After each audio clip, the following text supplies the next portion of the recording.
for yourself. There's the end of everything.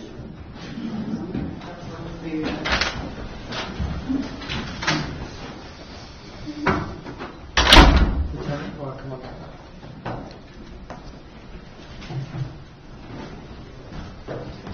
Good to go, Judge? I think so. Really, you're set. Yes.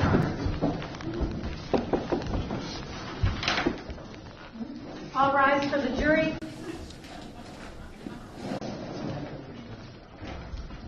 Yep.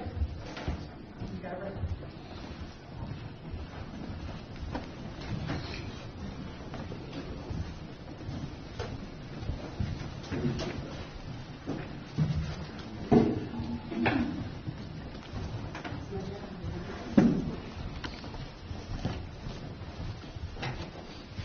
Court is in session. Please be seated. Who went outside? And it was beautiful? Was Diana there? Okay.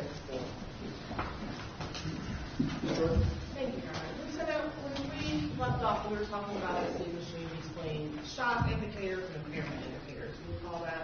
Yes. As it relates to this case, did you have any sort of distinguisher or distinguishing factors in those indicators?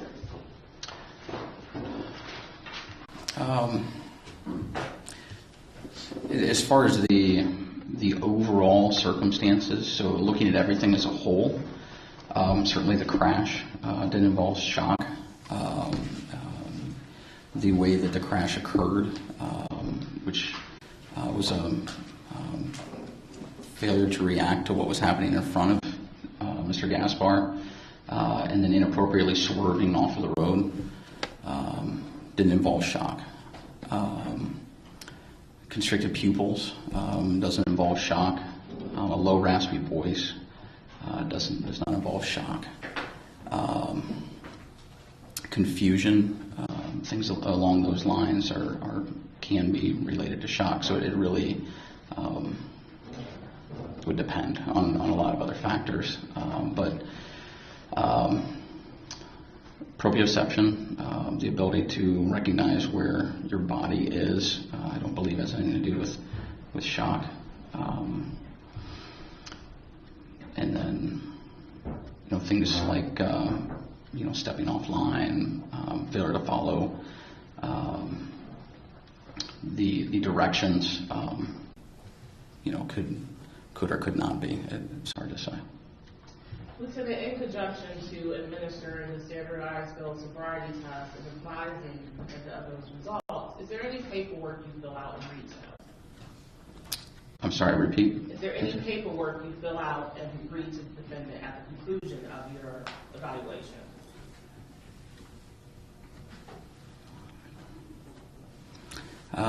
Before any type of a chemical test, there's a BMV 2255 form, so an administrative license suspension form. And would you recognize that form if you were to see it again? Yes. Can I approach, please, Your Honor? Yeah.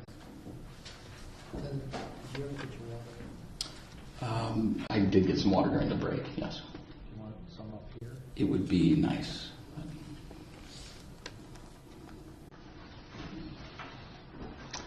I think they were working on that already. So. Sir, I'm handing you what's been marked for identification purposes. It states Exhibit 1470. Can you take a moment to review that item, please?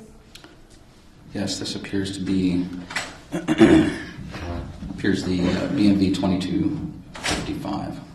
Is it in the same or substantially similar condition to when you completed it? Not all of this is my handwriting. Somebody wrote a lot of this out as far as filling out the top of it. But yes, this is the form for that, for Mr. Gaspar's case.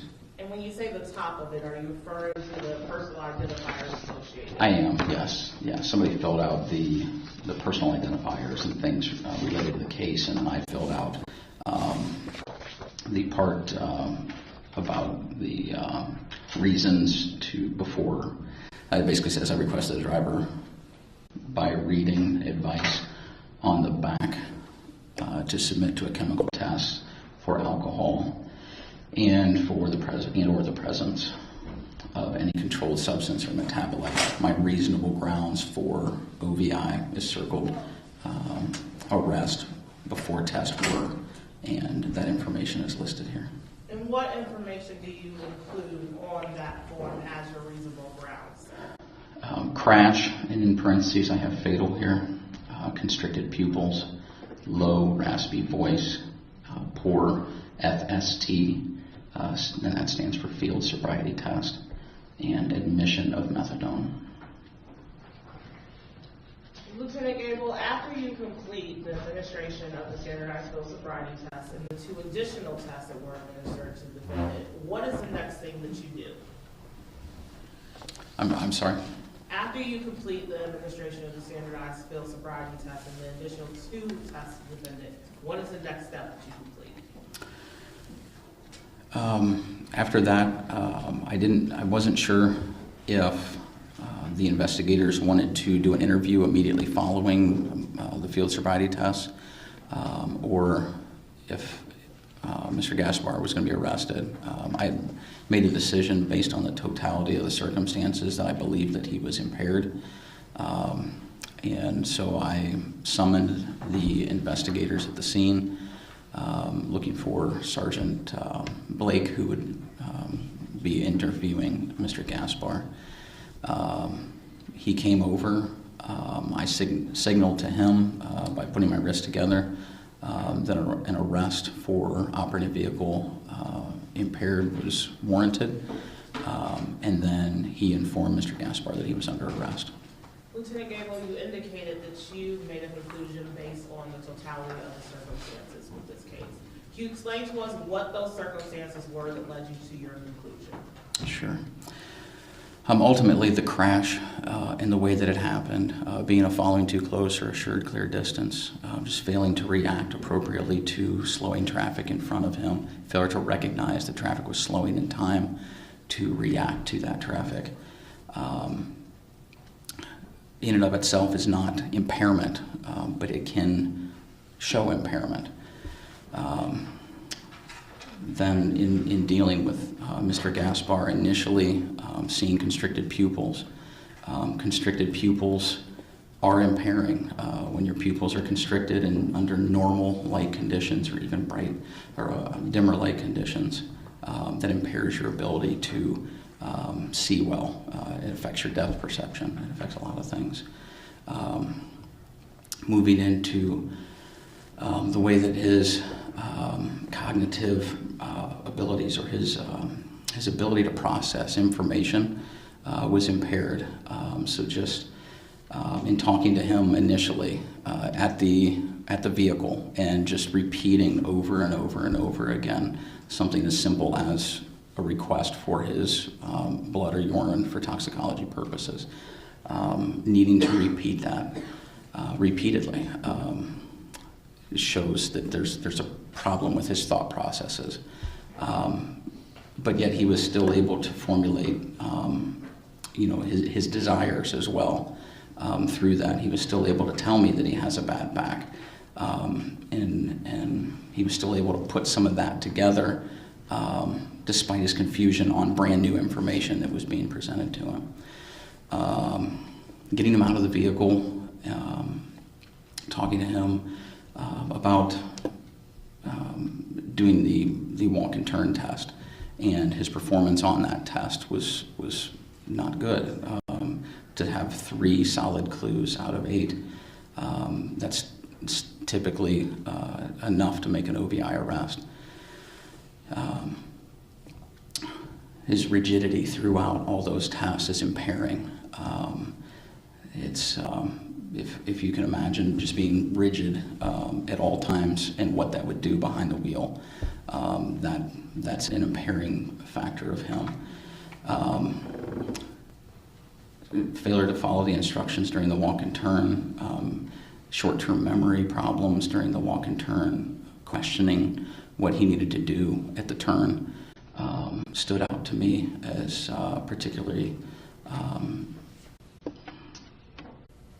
conducive of having short-term memory problems or trouble processing what had just been said to him and then turning around and performing tasks. his inability to touch heel to toe on a few steps, and then also stepping off lines show that his body was affected by the impairment. Moving into the one-leg stand, again, the rigidity throughout that test, just how stiff he was and how tight everything seemed to be throughout that test. I found to be an impairing factor. And then swaying during that test again shows physical impairment. The modified Romberg balance test, during that test, again, just the rigidity throughout that test, but then also seeing his carotid artery just seemed very, very fast. A sped up heart rate can be indicative of just an all over sped up body. And then moving into the finger and nose test. Certainly throughout that test, he exhibited a lot to me to show me that there was impairment present. His inability to just follow, simple left-right, deciding whether or not, I'm clearly saying left, and then repeating the left as he had shown me right. And he still brought his right hand up despite that. And then the ability to just touch his finger, tip of his finger to his nose, he only did that on 1 out of 6 attempts. Lieutenant, after observing all these indicators, did you draw a conclusion on whether or not the defendant was in fact impaired? Yes, absolutely. What was that conclusion? That he was in fact impaired. What do you do next then, Lieutenant? Again, notified Sergeant Blake, and Mr. Gaspar was arrested on scene. I believed that what the next step would be that I would then move into a drug influence evaluation. So that would be the 12-step process that I talked about. It's much more in depth. I gain a lot more information out of that. So I believed that was going to be the next step, that we would move to Fairview Hospital, where we would be able to do that and then follow that with a toxicological sample. In this instance, were you able to complete the drug recognition exam? No, I did not do a drug influence evaluation on Mr. Gaspar. And why was that? The decision was made at the scene that I would be the arresting officer, and therefore the person back up. So Mr. Gaspar said he would give a voluntary sample. There was a brief discussion about if he was unable to produce a sample, so if he couldn't give us a sample of urine, or if he withdrew that consent once we got to the hospital, that we would probably need a warrant to get blood and urine from him.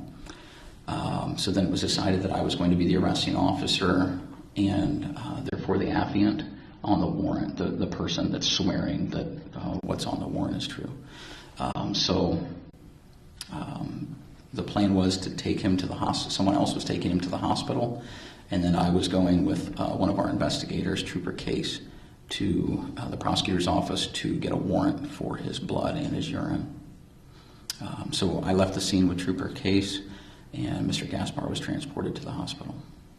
And was that the extent of your involvement with this defendant? I came back to the, so then I drove, came here, got the warrant, and then went out to the hospital with the purpose of doing a drug influence evaluation. A lot of time had passed during all of this, so that by the time we got out there, I'll back up. While I was still at the prosecutor's office, I was informed that he had given he had consented and given a sample of his blood. And then we arrived at the hospital and served the warrant on him for an additional sample to be taken. And so I was present when that was served on him, and then I was, present in the room, and I did not do any further examination of him. Just present for presenting him with the warrant, and then he made some statements, but no further investigation on my part. One moment, please, Your Honor. Yes.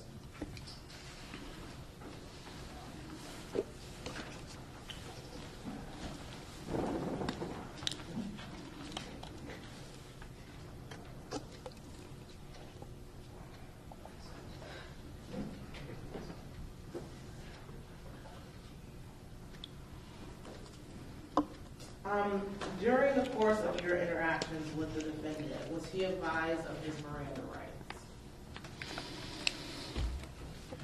Not during my interaction with him, no. Nothing further at this time, Your Honor. Thank you. Thank you. Good afternoon, Lieutenant. Good afternoon, sir. Sir, my name is John Sin, and I am Josh's attorney. I'm going to be asking some questions this afternoon, and you and I are probably going to be together for a while. So if I ask you anything you don't understand, you can just ask me to repeat it, okay? I appreciate that. Thank you. Okay. Now, you indicated that the decision was made for you to arrest Josh. You were going to be the guy that made the arrest. It's not necessarily accurate, if I can expound. So the decision was made that I would be considered the arresting officer, which is different than somebody saying that I'm making the arrest, I guess. When was that decision made? After he was handcuffed, I had a conversation with, I believe there was a prosecutor on scene. Trooper Case was involved, I believe, in the conversation. I'm sorry, I don't remember exactly who was standing there. Is this before or after the administration of the standardized field sobriety test? That was after the test, sir. So when we see you do this thing where you put your hands up to indicate what he's going to be arrested, then folks come over and arrest him. What do you do to indicate that he's about to be arrested? There wasn't an indication that he was about to be arrested. As Sergeant Blake was walking toward me, I had my hands down and I just put my wrists together, indicating that there was reason to arrest him for driving under the influence. What I didn't know at that moment is whether they wanted to go ahead and just interview him first before we moved in, try to talk to him, try to do something. He had already invoked, so there wouldn't necessarily be a right-away interview, but if they wanted to transport him away, if they wanted to see if he had an attorney that he wanted to have meet us somewhere, I didn't know what exactly the next step would be in that case, and like I said, Sergeant Blake, the Office of Criminal Investigation, was definitely running that part of things, so I was just indicating that there was enough here, certainly to make an arrest. Yeah, I absolutely believed he was impaired, so I was just signaling that was the case. When Sergeant Blake walked over and told Mr. Gaspar he was under arrest, I believed that I would be spending the rest of the afternoon with Mr. Gaspar, moving right into that we were going to skip any attempt to try to contact an attorney to do an interview, and that we would move into the drug influence evaluation from that point. So that's when I said, since I'm staying with him, we'll use my handcuffs. We handcuffed him, and then we were going to put him in my car, and I think they initially put him in my car, but then the decision was made that I was leaving the scene and going to the prosecutor's office for a warrant, so then he was removed from my car and transported another way. When you were doing the field sobriety test, were you aware at that time that Trooper Velez was critically injured? Yes, I was. Were you aware that he passed? No. You knew it didn't look good? Yes. And to be back up, I may have known by the time field sobriety test that he had passed. I'm not really sure. Okay. Now, a lot of officers came in and talked about a friendship with Trooper Velez, but I didn't hear you indicate whether or not you had a friendship with him. Did you have a friendship with Trooper Velez? No. I would say my friends are the people I confide in, and that I believe will confide in me with personal matters. Trooper Velez, Kenny, and we didn't have that kind of relationship, no. Did you ever socialize outside of work? Never once. Okay. What about when we see officers like High Patrolmen on this and they line up on the berms and talk to each other. You know what I'm talking about? With two of them in the middle. Sure, I understand. Is that something you and Kenny did? No. Okay, so you didn't work. You worked the same shift or no? We work the same shift. Okay. Well, let me ask you some questions about the unit you're in. There are 20 guys over there in this post? There's currently 22. And how many on day shift? Currently we have 5 on day shift. Okay. And one was you and one was Officer Velez? No. So going back to September of 2016, I believe we only had 17 or 18 troopers at that time. So there we would have had, I think we had 5 troopers on shift, maybe 4, and then 2 sergeants. So the troopers, just different rank structure. So 2 sergeants and then 4 or 5 troopers assigned at that time. Okay. And again, that would be you and Trooper Velez and a couple other guys? Yes. Okay.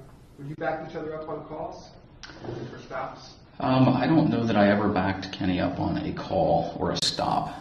My job at the Highway Patrol post was largely administrative, so my road time was pretty minimal. I had certainly I went out on patrol from time to time, especially around the 3 summer holidays. I was expected to be on the road the whole time and put my administrative duties aside. But for the most part, I stay pretty busy with the administrative side of what goes on at the Highway Patrol post, so I did not work the road very often. So, when you say you didn't work the road very often, how long have you been off the road? As far as off the road, so when I transferred to the Cleveland Metro Post, I was there a few months when I became the administrative sergeant.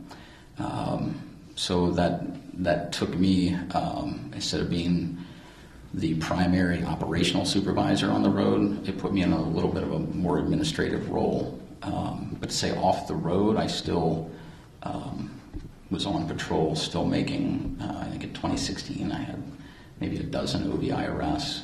So I was still active on the road, not completely removed. But what year did you start doing the administrative stuff? That would have been late in the fall of 2013. And that's about the same time you started going to all these special schools to work on these field sobriety tests and this drug recognition expert stuff? So the spring of 2012 is when I went to A-RIDE. The fall of 2012 when I was a night shift sergeant at the Worcester Post and very involved in OVI enforcement is when I went to the drug recognition expert school. I was still there so then in the spring of 2013 I became a standardized field sobriety testing instructor and then transferred up to Cleveland in September, the very end of September of 2013. And then a few months after that, actually no, it would have been February or March is when I became the administrative sergeant. So, Are there guys 2014. Are there guys on your shift that have more DUIs arrested than you last year?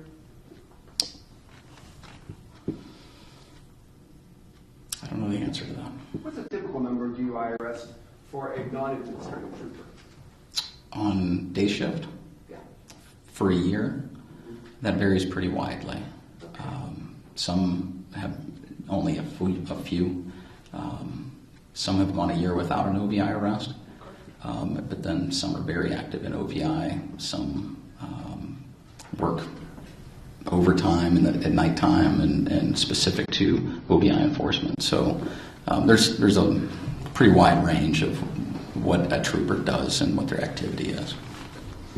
Given that Trooper Velez was in the same department with you, even though you wouldn't consider yourself friends, you still felt that you could be objective in evaluating my client and giving these field sobriety tests? Yes, absolutely. Well, let's check that out, okay? Tell us about these standardized field sobriety tests. I emphasize standardized. Where do those come from? So standardized tests started with the desire of law enforcement and the federal government to figure out a better way to impact OVIs.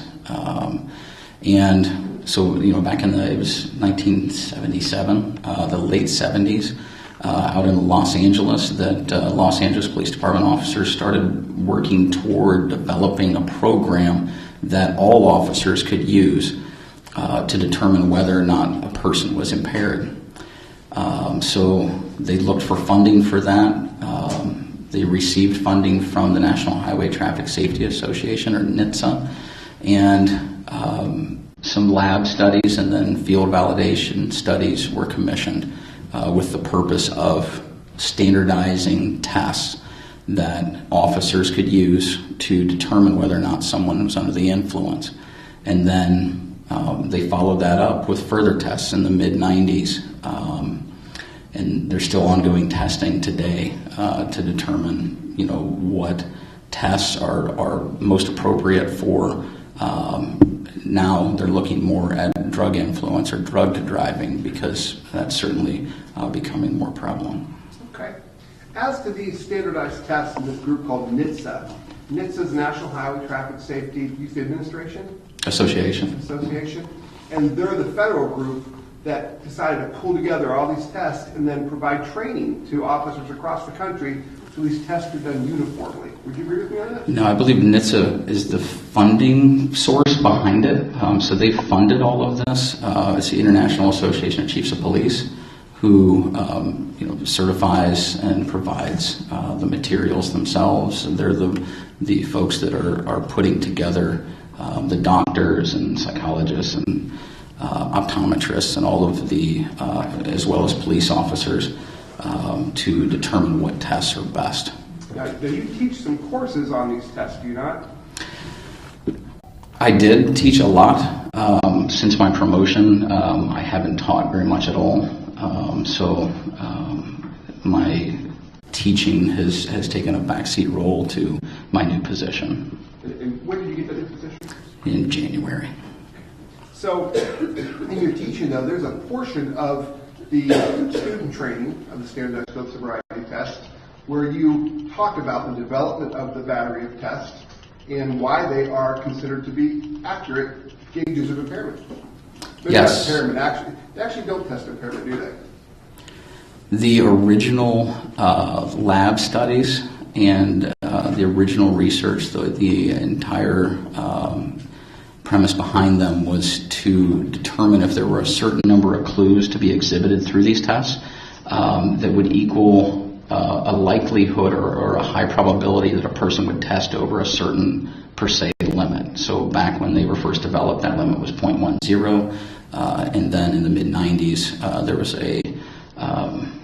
was a lot of research showing that people were impaired below that 0.10. So they did further lab tests and field validation studies to show that the same was true for a lower BAC or a breath alcohol or blood alcohol content of 0.08. So are you telling me that these tests are only standardized as it relates to alcohol and blood alcohol concentration?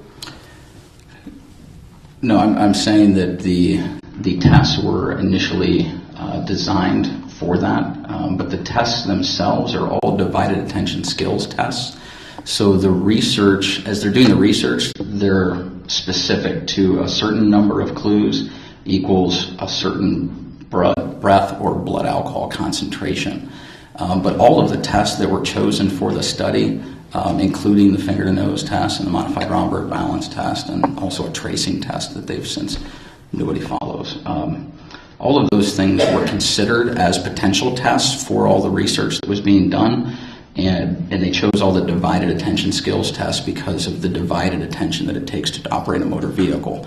Operating a motor vehicle is mental and physical tasks at the same time. So you're perceiving things and seeing things, and then you have to react physically to what you're seeing. So regulating speed, reacting to vehicles in front of you, all of those types of things are divided attention skills. And so these tests are designed to test divided attention. That's a really big deal, this divided attention, is it not? Yes. We find that folks who are impaired often don't have the ability to divide their attention between a physical task and a mental task. That's true. And that's what you're looking for in a lot of these tests, right? That's some of what I'm looking for, yes. Now, in all these studies that were done, and all of this effort to find tests that would work, what came out of that as far as a battery of tests that law enforcement across the country could rely on and use? Were there a lot of different kinds of tests? Let me ask you that. I don't know what a lot necessarily, but there were, they looked at, from what I remember, horizontal gaze nystagmus test is one of the things they looked at. But as far as divided attention skills tests, they looked at walk and turn, one leg stand, modified Roberts balance, finger to nose, finger dexterity, and there was a tracing exercise, I believe, for the 6 divided attention that they looked at. Sometimes we hear people doing the alphabet. Was that a test that those people looked at to see whether it could be validated? I don't think so. You ever heard of troopers or officers doing the alphabet test? Absolutely. What about the one where you pick up coins off the ground? Have you ever seen old school guys use that test? I've never actually seen that done, but I've heard of it. Okay. But out of all those studies, 3 tests came out that are validated, right? Yes. What does validated mean? It means that they are backed up through science, the lab study, and then validated through field research. So basically, those are the ones that science proves we can rely upon in making determinations as to whether or not somebody may be under the influence. I would say they use a scientific process to do that, yes. And as a result, these tests are admitted in courts all over the place, all over the Yes. country. Yes. Did you do any of these? What are those 3 tests that have been validated pursuant to science? Horizontal gaze nystagmus, Okay. walk and turn, Okay. and then one leg stand. Now, when you're giving somebody these tests, is there a standard way that you would score these tests? Yes. And is this scoring done by numbers?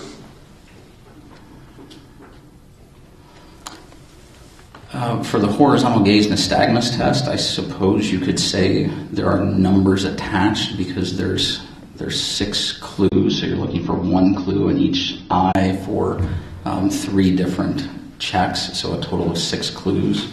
For the walk and turn test, to say it's a number thing, there are 8 validated clues that we're looking for. Let's focus on that. What is a validated clue that you're looking for? So a validated clue is a clue that through the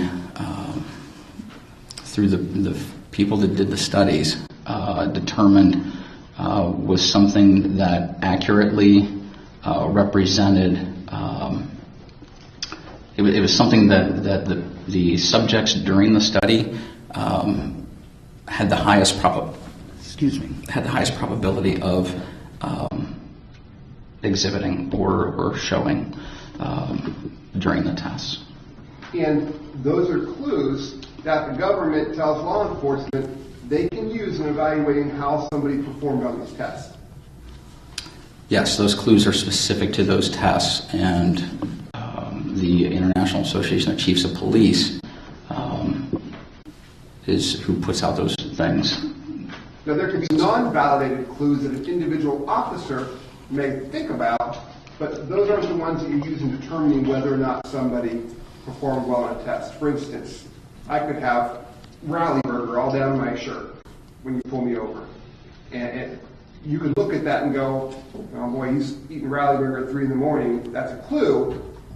But the government would say, no, stick to the validated clues. Would you agree with me on that? No. Okay. Do they give you validated clues? They definitely give us validated clues, yes. What's the purpose of giving you validated clues if you could just pick any one you want?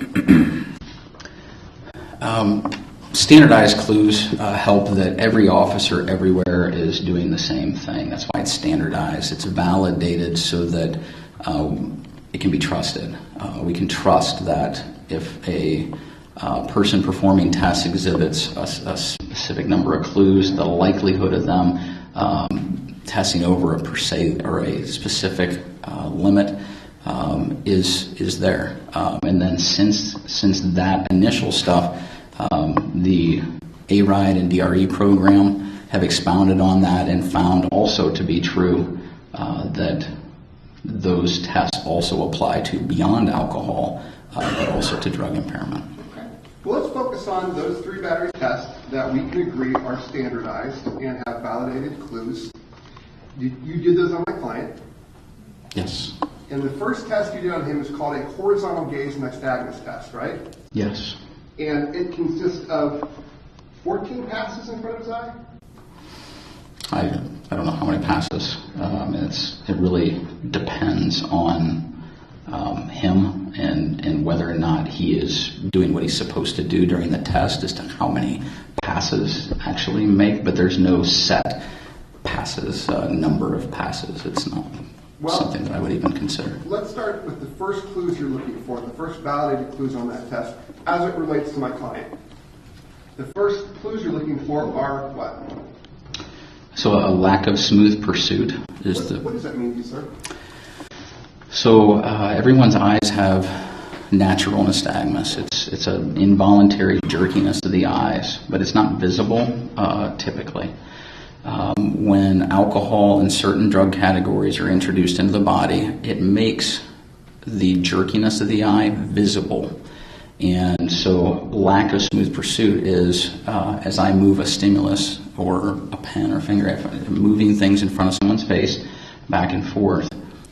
If a smooth pursuit would be an eye that just tracks very smoothly.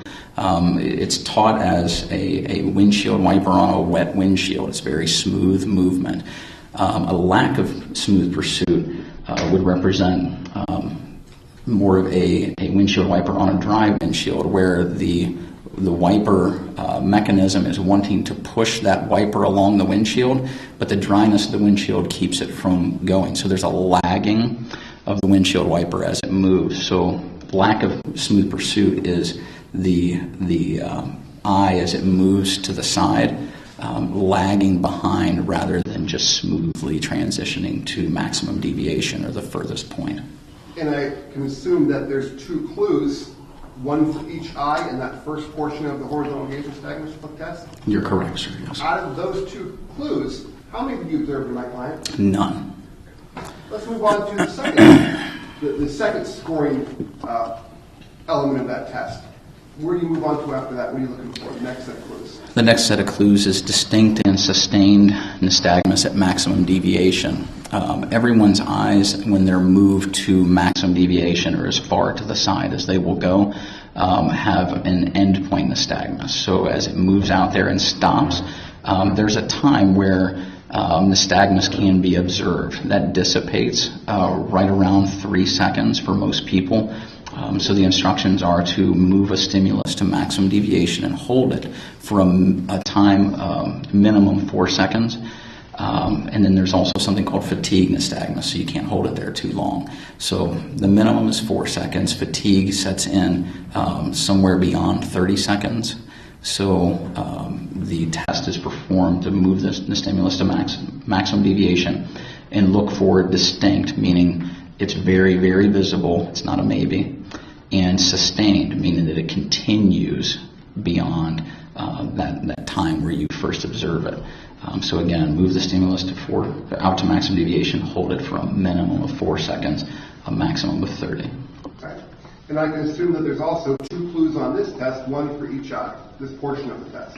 That's correct, sir. How many clues did you observe in my client? No clues in this. Okay. Finally, there's 2 additional clues available in this test. How do you try to look for those additional clues? I don't know if they were additional, but the other 2 clues that we're looking for. Related to onset of nystagmus prior to 45 degrees. That's the next part of the test. So the next part of the test is onset of nystagmus prior to 45 degrees. So all I'm doing is moving the stimulus at a speed which takes approximately 4 seconds to reach the 45 degree mark. And 45 degrees used to be taught as roughly shoulder width, but we all understand shoulder width is different for a lot of different people. So now we just teach students to visualize the stimulus is 12 to 15 inches away, which is slightly longer than a sheet of paper. That's something that we handle every day in our job. And then imagine that is beside their eye, And that point to the side and out to the front, that would equal roughly 45 degrees. So we're moving the stimulus from here to here in roughly 4 seconds time, looking for the onset of that nystagmus. So as we move it to the side, we're looking for that visible nystagmus prior to that 45 degree mark. Okay. Once again, I can assume there's 2 clues, one available for each eye. You're correct, sir, yes.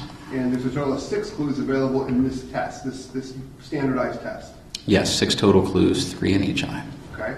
And on this last 2 clues, how many did you observe with my client? There were no clues in horizontal gaze nystagmus. So in the first test, now let me ask this, what's the most accurate test we have to determine impairment? Alcohol impairment Yes. is horizontal gaze nystagmus. Okay.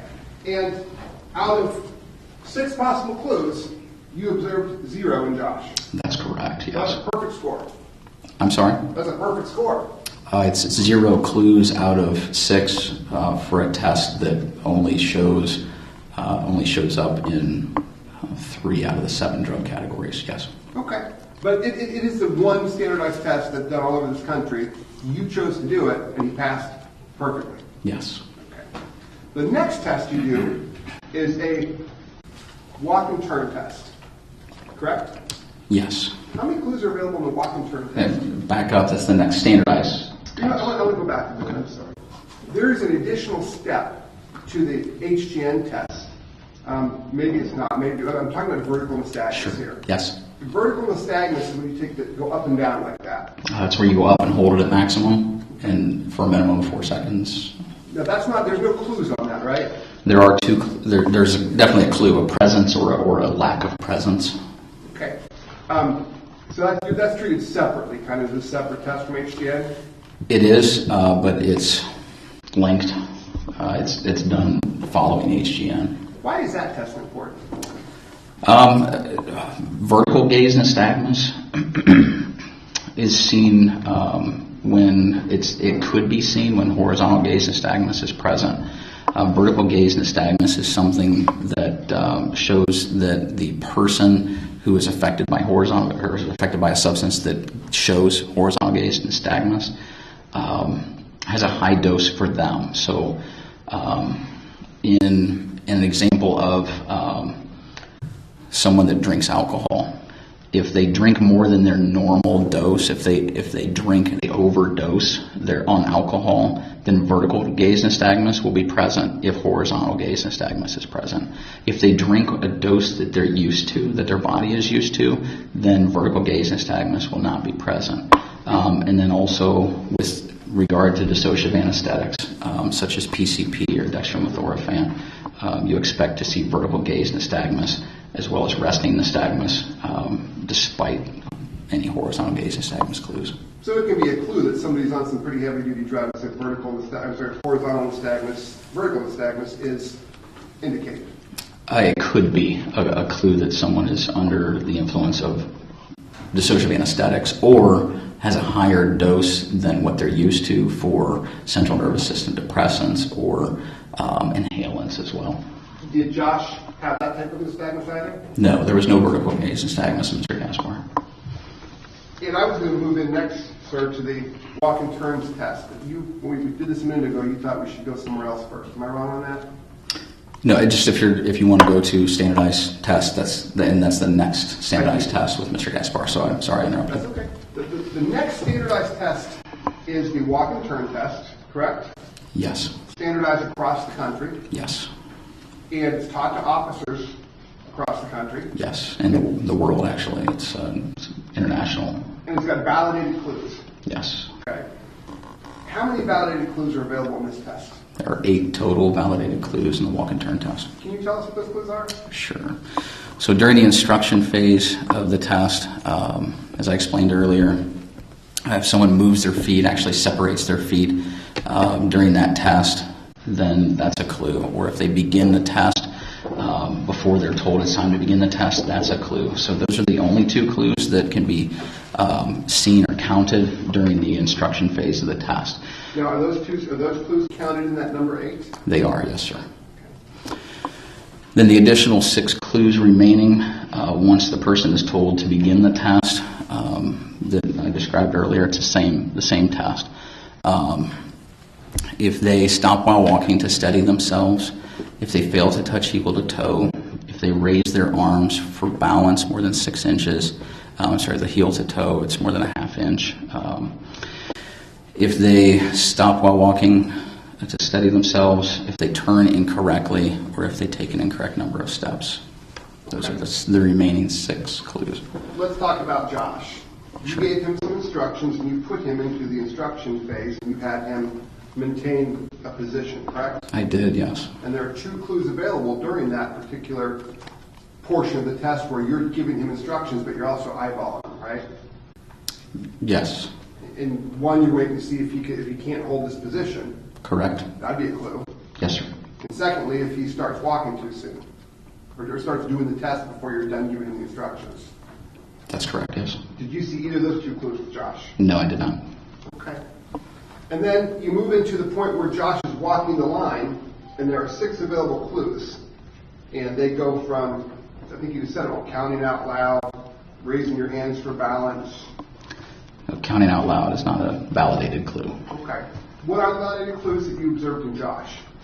He stepped off line at step number 4. That was with his right foot.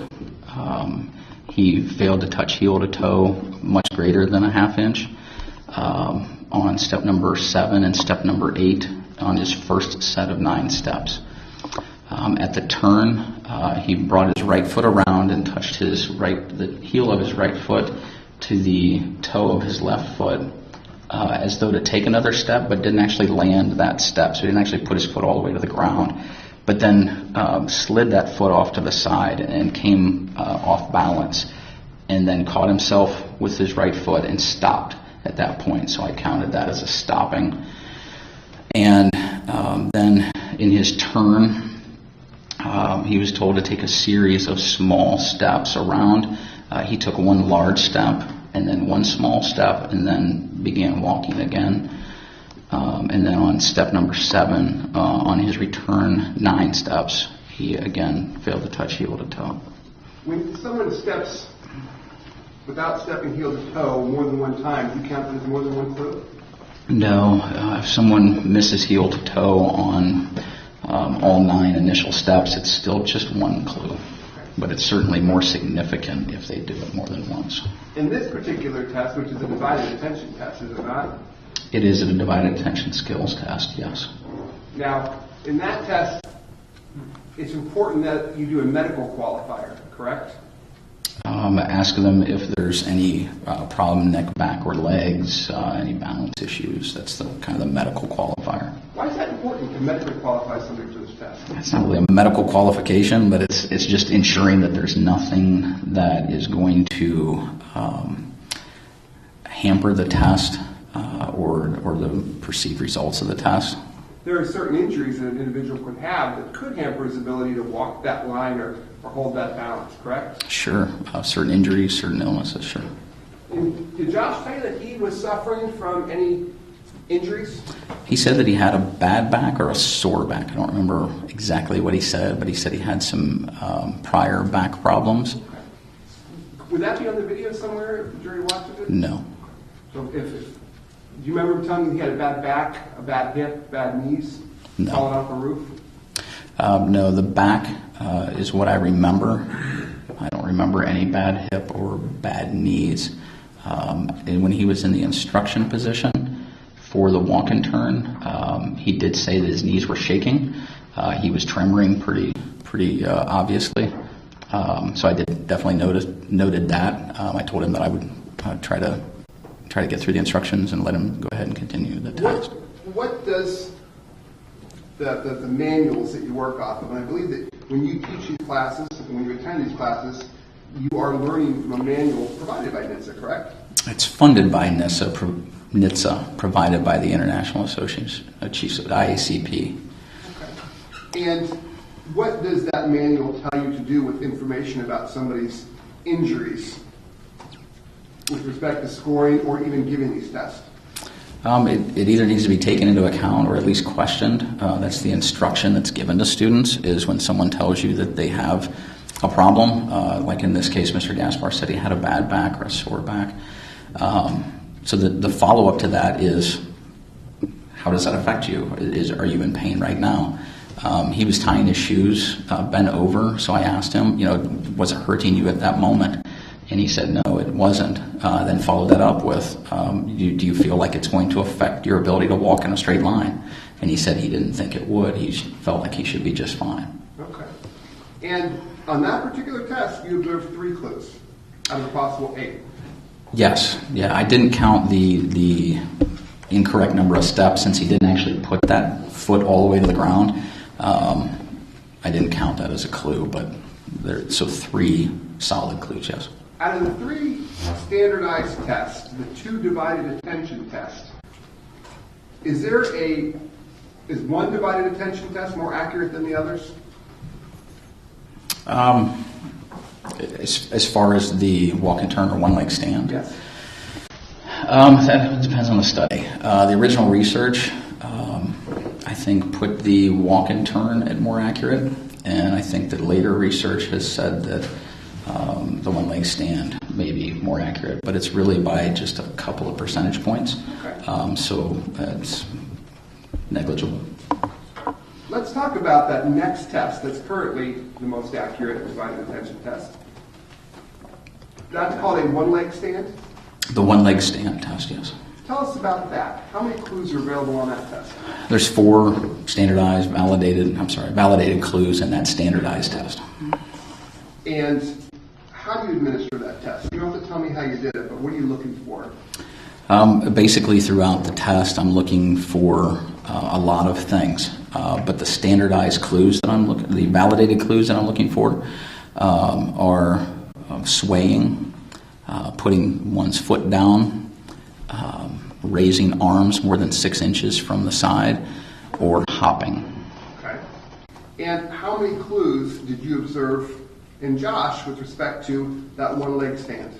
Just the one, swaying. Okay. So, we've got potential 4 clues there. Yes. So those are the 3 tests we've got. Let's add this up. In the first test, you've got 8 clues. I'm sorry, the first 8 available clues, and you found 0, right? If you're combining horizontal and vertical gaze nystagmus, there's 8 total clues. Okay. Not really. There's 3 clues in horizontal gaze nystagmus, and then vertical gaze nystagmus isn't really a 2 clue. It's not. You're looking at both eyes at the same time. So no, I wouldn't say that's accurate, but 6 clues? I think that explains it. There's 6 clues in horizontal gaze nystagmus. I agree with you on that. I apologize. Okay. So we got 6 there, and he did perfect on that. 6 out of 6. 0 out of 6. I should say. 0 out of 6. Zero clues observed in horizontal gaze nystagmus. The next test had 8 available clues, and you found 3. Yes. So 8 plus 6 is 14. Now we're at 3 at 14. Correct? Okay. I mean, you have 14 available clues. You found 3. Yes. And then you go into the most reliable test, and that has an availability of 4 clues. HDN still the most reliable. Okay. But yes, 1 out of 4 clues on the one leg stand test.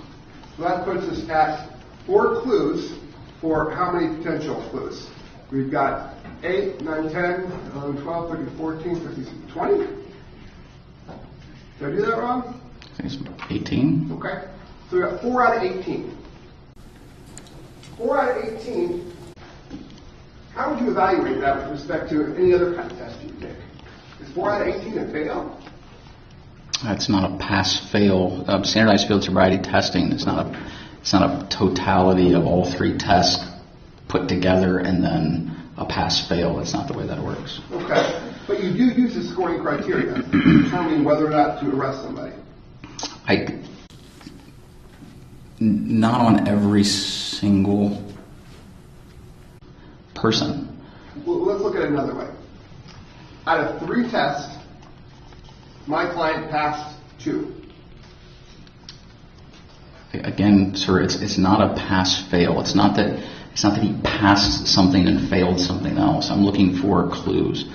But that's not actually true. There are a certain number of clues that if a person gets that number of clues, that's a fail on that test. Am I wrong on that? It's not a, no, you are wrong on What would that. you call it? It's not a fail. So I think what you're referring to is if someone exhibits 4 or more clues in horizontal gaze nystagmus, then they are 88% likely that they're going to test over 0.1 or 0.08. So that's in the research and that's in the training. Walk and turn, if someone exhibits 2 or more clues, then we know that it's 79% of the time when alcohol is present, that person will test at a 0.08 or above. And then they're exhibiting effects of similar to a 0.08 or above. Okay. What does 3 out of 18 get you? It doesn't work that way, sir. My client passed their HGN, and he passed your one-leg stand, and he got 3 out of 8 on your walk and turn, and yet you're indicating that that was enough for you to make a decision to arrest him. Or did you rely on other things that were not validated and not standardized to make that determination? I absolutely relied on other information. Okay. You did some non-standardized tests, did you not? I did some non-validated tests. They're still standardized. Okay. Validated means they're not backed up by science. Validated means that they have not been validated through the same process, so that it's not specific clues that I'm looking for. There's a lot of things that we're looking for. Okay. One of these tests, it has a pretty interesting name. It's called the Modified Romberg test. That's pretty important sounding name, is it not? Modified Romberg balance test, yes. And basically that evaluates somebody's ability to evaluate their internal clock, whether they're keeping time correctly. True? Among many other things, yes. What many other things? Their ability to stand still, their ability to follow directions of keeping their hands at their sides, their ability to not sway back and forth, their ability to stand at all. Some people doing that test have a lot of trouble with it. Okay. But when you determine whether or not somebody has a modified Romberg, what are you looking for there? Is it just time or?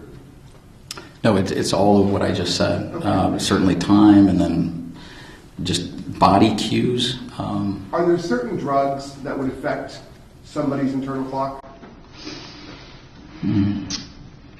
I don't know if there's certain drugs, but certainly anything that impairs the body's perceptions could change what they do there. Doing this test, we see a lot of different things. People come up with all kinds of reasons why they are giving an estimation that's different than 30 seconds. And for example, I had somebody one time tell me that I asked him how he estimated 30 seconds, and he said that he counted forward by 10s to 50 and then counted backwards by 5 for 30. So it's more than just a time thing. It's a trying to see what's going on in someone's head as far as how are they processing information and how well are they processing information. And the plus or minus 5 seconds is the criteria that is used in determining whether or not somebody is accurately keeping time. I think you testified to that. Yeah, it's not a hard rule that exactly at 25 to 35 is totally fine. Okay. But typically, anytime someone's in that range, it's not as significant as far as time goes. Josh hit it at 33 seconds. It was 33 changing to 34, so 33 is accurate. Yes. I think he even said something in response to him, like, you did good. Yeah. So he did very well on that test, did he not? He did fine on as far as the estimation of 30 seconds. As far as stopping the clock, as close to 30 as would be expected. Yes. Now, you've gone to this standardized field sobriety testing instructor school and the student school, correct? I have, yes. And they really talk a lot about the 3 battery tests as they relate to alcohol, correct? Yes, that's what a lot of that is. A lot of the time is spent on getting those 3 tests down. There's a proficiency involved in that in order to pass that course. And then there's an additional block of 4 hours to talk about drugs. And then there's some more advanced training you can go to, A-Ride, right? Yes, A-Ride is described as the go-between, or the course that fills the gap between standardized field sobriety testing or baseline sobriety testing and the drug recognition expert program. Is an individual who is A-Ride qualified or A-Ride trained a drug recognition expert? No, sir. Does an individual who is A-Ride trained have the ability to make a determination as to whether or not somebody is under influence of a particular category of drug? I would say someone that is A-Ride trained could make a determination in some given circumstances. I would say, like, as respect to narcotic analgesics, opiates, that's a much easier category to identify. So A-Ride trained officers, I would say, could potentially correctly identify somebody under the influence of a narcotic analgesic. But and at A-Ride, they talk a little bit about this modified Romberg, do they not? Yes, we talk about modified Romberg balance. Also talk about lack of convergence. That's that one you talked about where you circle twice and you go in towards their eyes? Yes. Okay. Now, you're indicating that on that test, my client exhibited a lack of convergence. One of his eyes didn't go in when one did. Is that true? No, his eyes actually did converge, but then his left eye, once it converged, moved back out to a straight ahead position, and it happened on both times I had him do that test. So anytime the eyes don't converge and remain converged for that 1 second hold, that person has a lack of convergence. Okay. And you're indicating Josh had a lack of convergence? Yes, Josh had a lack of convergence. Have you attended the A-Ride student course? I did, yes. Have you instructed A-Ride courses? Yes, I have. When you instruct A-Ride courses, do you give your students a pupilometer card? No. Okay, have you ever seen these cards? I have seen one, yes. Okay. Do you know what a drug category matrix is? I do know what a drug symptomology matrix is, yes. And would a drug symptomology matrix be a chart that would have the different 7 drug categories across the top of it? It does have the 7 drug categories across it, yes. What's the purpose of that graph that they teach you at A-Ride? I think it's to give students a better understanding of what they may see, and so basically what drug categories cause or show certain indicia of impairment.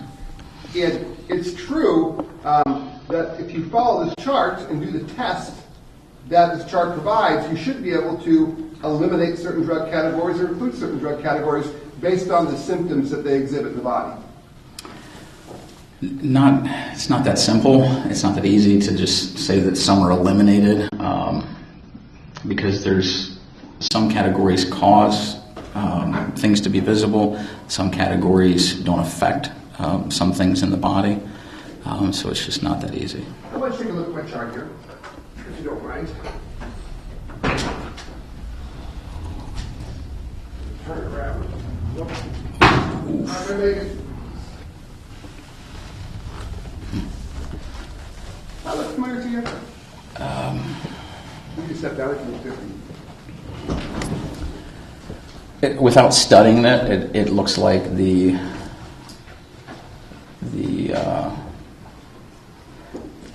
there's definitely things that are wrong on it, but Well, you tell me it's coming out. It's coming right out of the A-Ride card. So we can go over what's wrong. But let's talk. What are the 7 drug categories as you were trained on them as you teach people? central nervous system depressants, central nervous system stimulants, So that's the CNS and the Right. CNS. Hallucinogens, dissociative anesthetics, narcotic analgesics, inhalants, and cannabis. So these are the 7 known drug categories that A-Ride officers and drug recognition experts rely on in categorizing whether or not somebody's under the influence of a particular type of drug.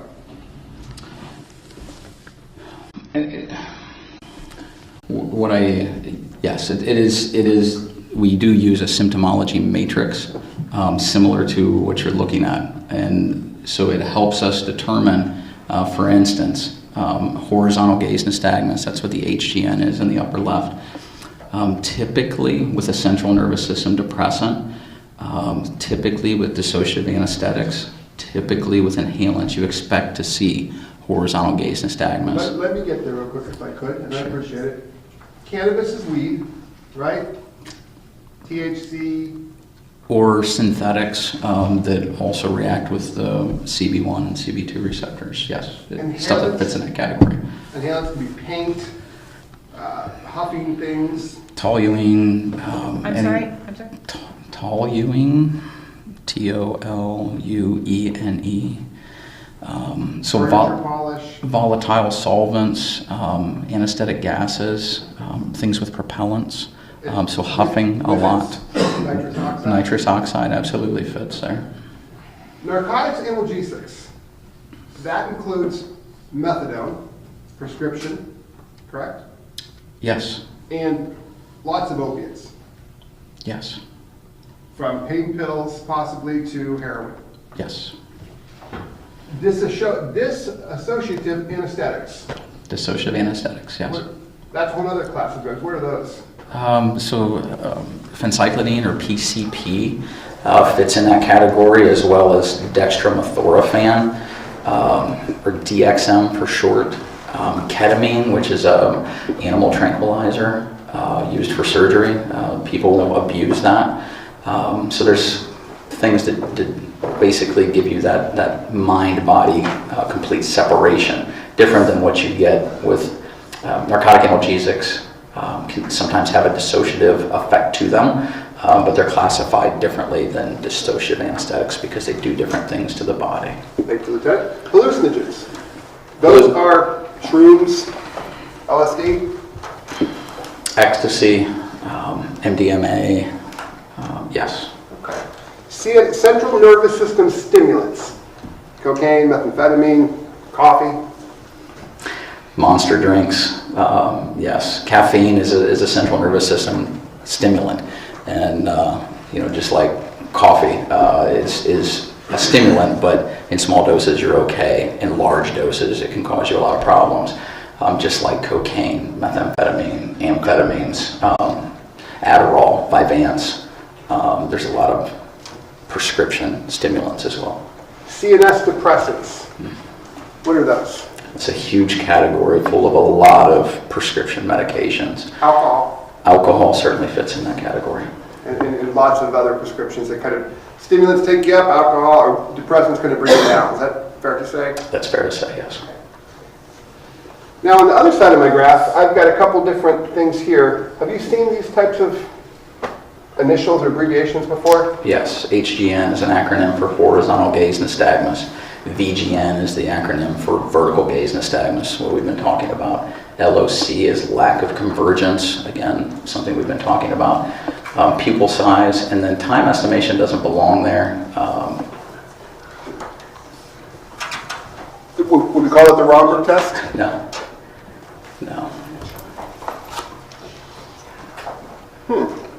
What does belong there? If I remember right, we're going to start moving into pulse rate and blood pressure. I don't remember if time estimation fits. I think you might be getting the DRE manual. Let's talk about DRI 716. If you show me what you have, and I'll tell you if it's right. No. Get you a manual.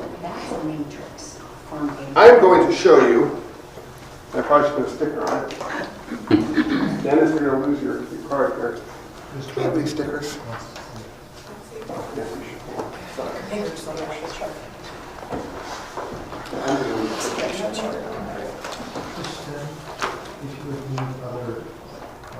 Thank you.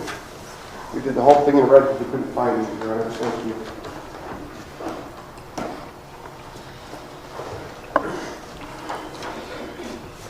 Send would you want a copy of that to substitute in? You can mark it, but you can put a photo. Thank you. I would like to do that. Sorry. We'll do that at the break.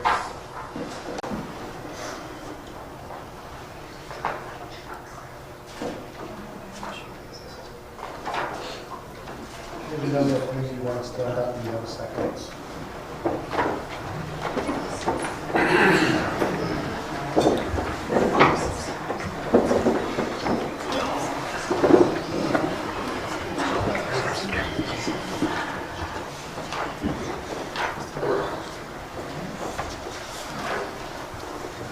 Okay.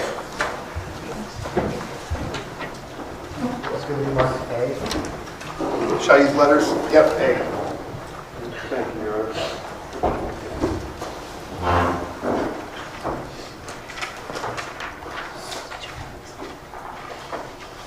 I'm going to show you Defendant's Exhibit A. Can you tell us if you know what that is, if you recognize it?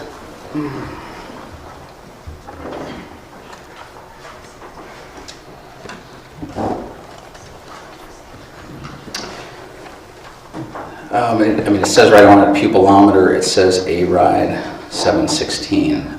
But no, I've never seen this before, and it has some incorrect information on it based on what I'm familiar with. Well, let's work with what you're familiar with then, okay? Because we'll check these and we'll see if they're right based on your knowledge, and you'll be able to tell me as we go through this if this chart's right or wrong. Is that fair? This chart's not what we use, so I'm not sure where this came from, Okay. and I'm not familiar with what's on here as far as these time and estimation line. Well, let's just see if it's right. We'll look up here and you can tell us. Okay. Okay? Now, if I'm under the influence of a CNS depressant, would you expect to see horizontal gaze nystagmus? Yes. Typically, yes. Would you expect to see vertical gaze nystagmus? Yes, typically. Would you... If it's a high dose for that person, so that's where we're talking about somebody's tolerance level, that's where we talk about like an alcoholic. Yeah, so HD, high dose, yes. Would you expect to see lack of convergence? Yes, it can be present with that category. How would your pupil size appear on a CNS depressant? Typically normal, except for the footnote that's there, soma, quaaludes, and some antidepressants. Okay. How would you expect them to perform on the time estimation as in the Romberg modified balance test? Time estimation is I'm not... sorry. One person. I'm sorry. You're telling me that in your evaluations you don't determine whether or not somebody's fast or slow, that doesn't factor in for you? Time estimation is not something that's on the matrix. It's just not there. But I'm asking you if the information is correct. Would you?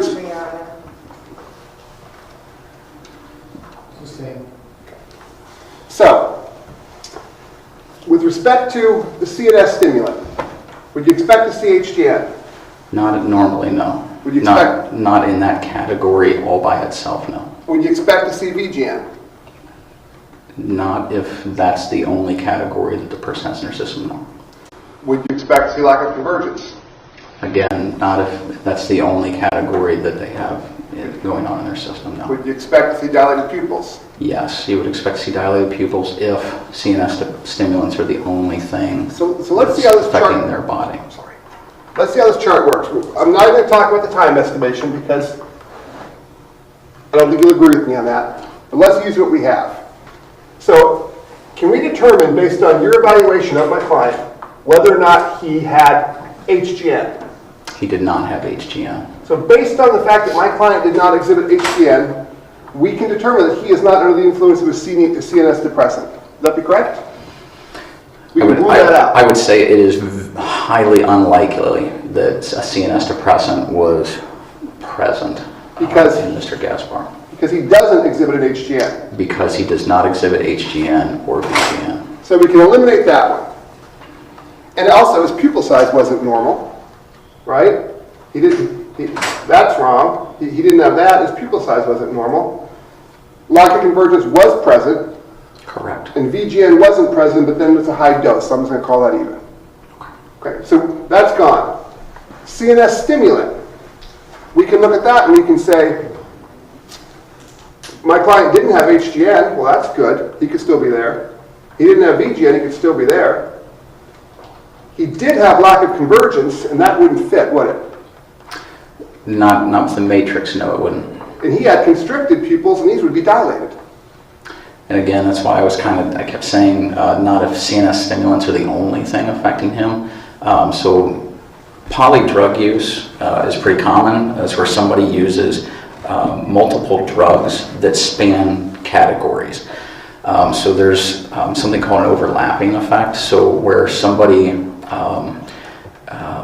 an antagonistic effect also applies there, additive effect. There's a lot of different effects that we're looking at, especially with things like pupil size. But just to, I'm not done with this, but just to get to the end, there was a blood test done and a urine test. Yes. We know my client only had a narcotic analgesic. The question whether or not he was impaired by it, correct?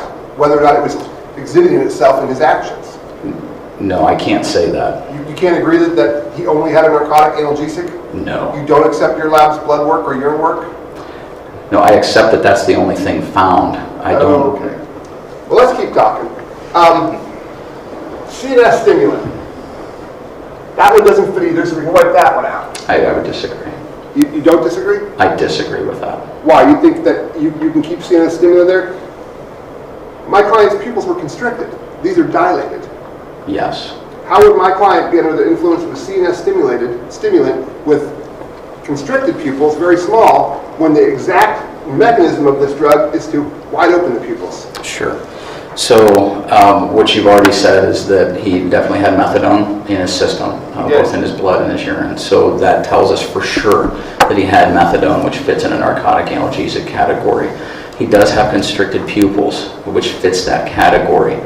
But there's a lot of that category that doesn't necessarily fit him directly, like being tensed up, which is definitely more consistent with a CNS stimulant. Things like cocaine, methamphetamine, which our lab absolutely tests for. But there's a lot of synthetic things out there that our lab can't always test for, and they definitely don't test for things like caffeine. So whether or not he was hammering, a monster drink before, I really don't know exactly what he was doing. So I can't say. And to say that we can cross that category out, absolutely not, because what you will see in someone's eyes will be whatever is the most psychoactive or whatever is the most influential drug at that moment that you're seeing it. So right here, what we're talking about is an antagonistic effect. So you have a drug category that causes dilated pupils and a drug category that causes constricted pupils. So what you really are going to see is unknown. You may see constricted pupils if the narcotic analgesic is the most active drug in that system at that time. Trooper, then I appreciate that, but the state of Ohio is alleging that my client was impaired on methadone. You agree with me on that? You're part of this case? You know what they're alleging? I'm sorry, I don't know that is the only thing that we're talking So about. are you now alleging that my client may have been under the impairment of some other drug that you didn't test for? Yes, I'm saying that there may have been something else going on. So CNS stimulants, I would say you cannot cross out at this point. You have to leave it in. But my client doesn't have dilated pupils, and also he does have a lack of convergence. So, boom, boom. Now those would be, would you agree with me, those two are X'd out. So the only things that you've got on your chart that would allow you to say that he's under the influence are the fact that his eyes are perfectly normal. Under that scenario, everybody who's here who's not under the influence would be guilty of CNS stimulant.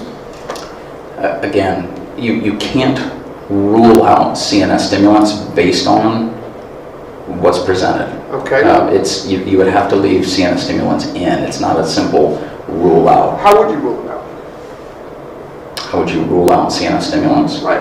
Through the rest of the evaluation. So there are general indicators we could look at. There's a lot of things that we're looking at.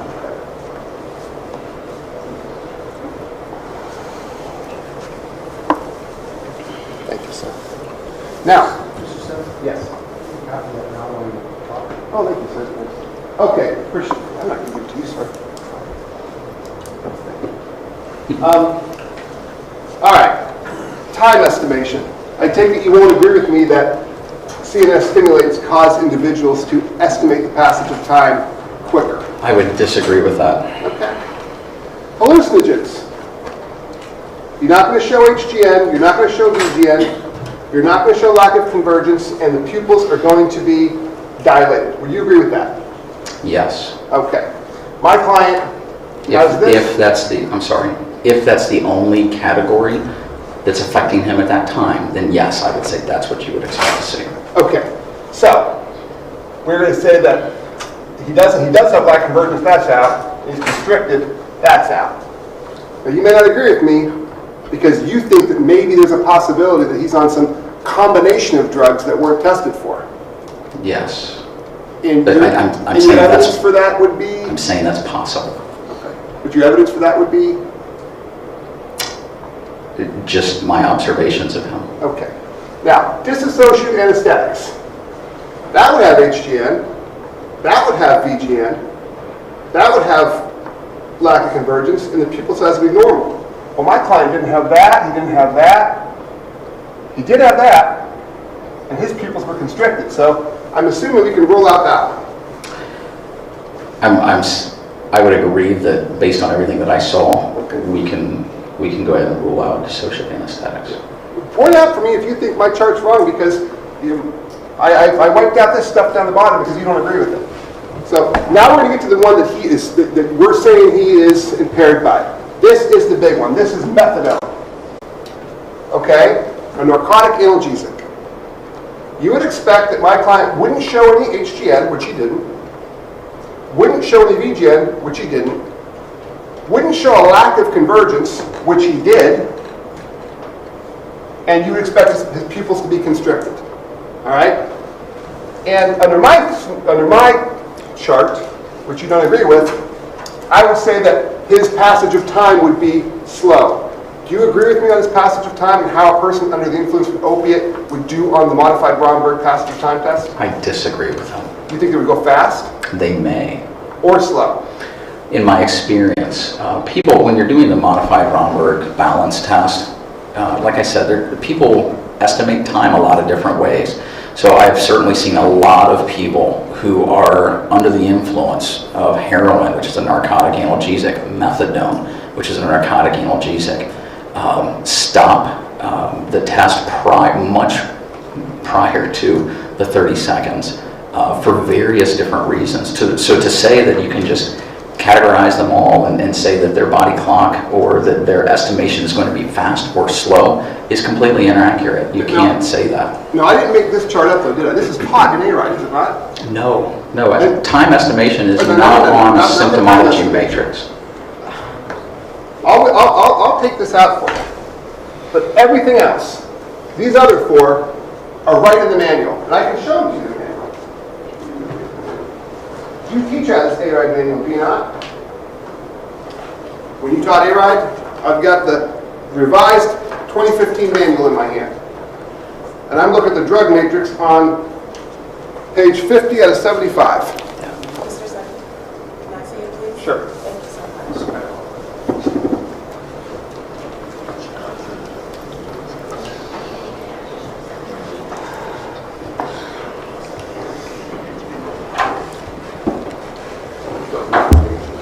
I have one right here, so I don't. Did you get the acronym?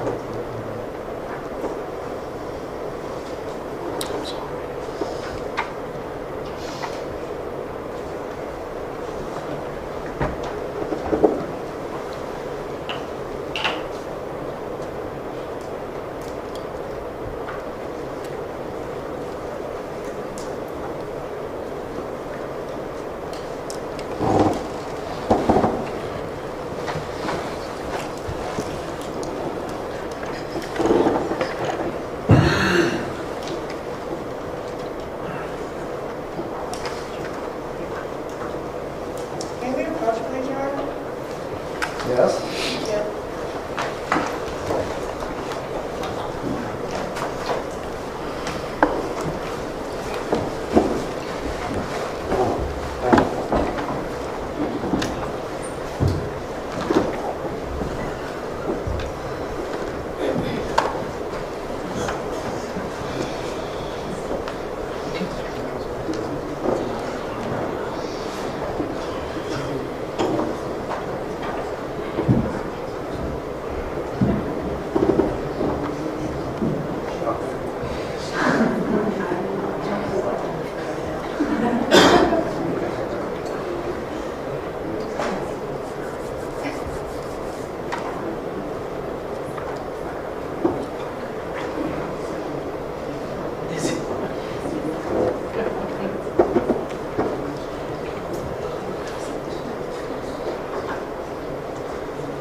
Lieutenant.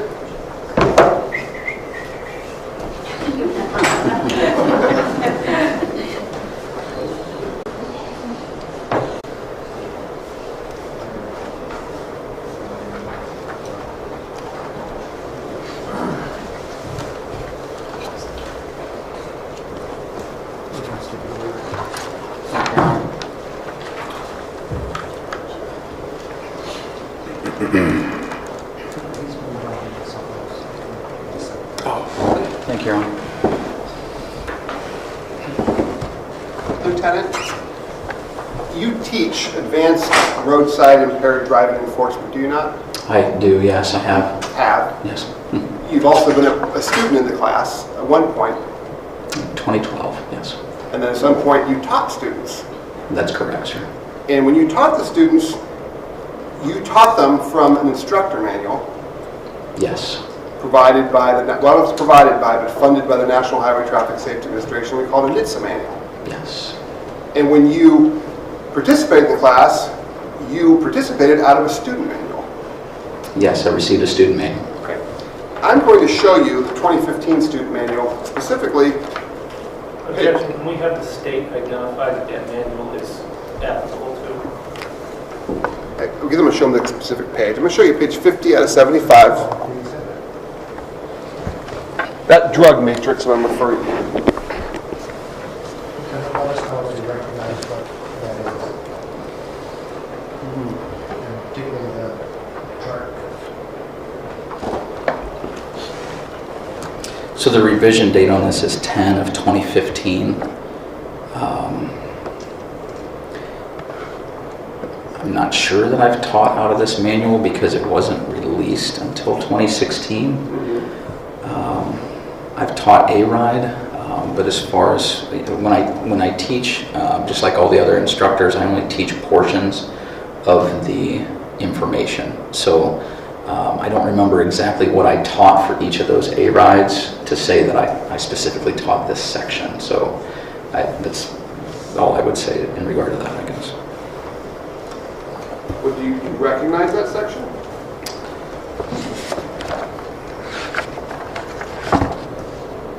It's a section on the 7 drug categories. Okay, thank you.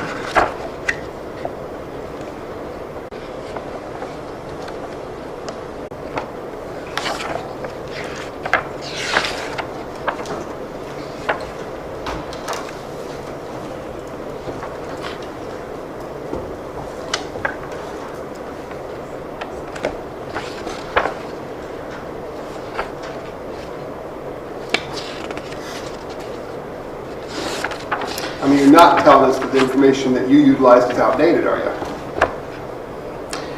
It appears that it's jump. It doesn't go straight through. There's parts of anyway. Session 6. Yes, I'm familiar with Session 6 for the most part. Are you familiar with the chart I showed you? I'm sorry, which page was that on? I believe it was 50. Page 50. Okay. Yes. Okay. It's not a complete chart. It only lists through narcotic analgesics. Okay. But yes. How many drug categories are in that chart? There are 7 drug categories listed across the top of the chart. Okay. And what's the problem with that chart that is provided by NHTSA? So because the way the instruction goes is you cover one category at a time. So as the training progresses, the rest of the chart would be filled in. So it's just, this is not the end chart. This is middle of the training chart. So really the question remains, once I wipe out time estimation, which you don't agree with, Which is not on the chart, yes. the rest of the stuff is on that chart and does make sense. Yes, what's on, to the point we've gotten so far, Okay. that's what's on the chart, minus the X's that I don't agree with. So, my client does have constricted pupils. Yes, he did appear to have constricted pupils, yes. He also has LOC, lack of convergence, That's very correct, yes. which would be counter to somebody under the influence of a narcotic analgesic. Not necessarily, because lack of convergence is one of the parts of the symptomology matrix that is not always present in all cases. So it could, and it's not always not present. So sometimes lack of convergence will show up for a category that it just doesn't make absolute sense to, because a certain portion of the population does have trouble crossing their eyes. If someone has an inability to fully cross their eyes and keep them crossed, then lack of convergence test doesn't really apply to them, and it gets thrown out. So I would say it's not absolutely applicable, because I don't know if Mr. Gaspar can cross his eyes and hold them there. I don't know if he could at that time. He said that he could. Moving on, inhalants. We can knock that one out because Josh doesn't have HGN, doesn't have VGN. He does have lack of convergence, so and his pupils would be normal. He doesn't have that. Wipe that one out as well, correct? I would say it would be very highly unlikely that inhalants were involved. I would say that category we can pretty much rule out based on everything that I had him do. I think I just put magic marker all over my face. Excuse me. Cannabis, marijuana. You're not going to expect to see horizontal gaze nystagmus. No. You're not going to expect vertical gaze nystagmus. No. You are going to expect lack of convergence, Yes. which my client had, but his pupils would appear big instead of little, dilated instead of constricted. Except for the footnote on the matrix that says maybe normal. So footnote number 3 is dilated, maybe normal. So cannabis does not always dilate the pupils, especially synthetic cannabinoids. Definitely, so synthetic cannabinoids are lab-produced forms of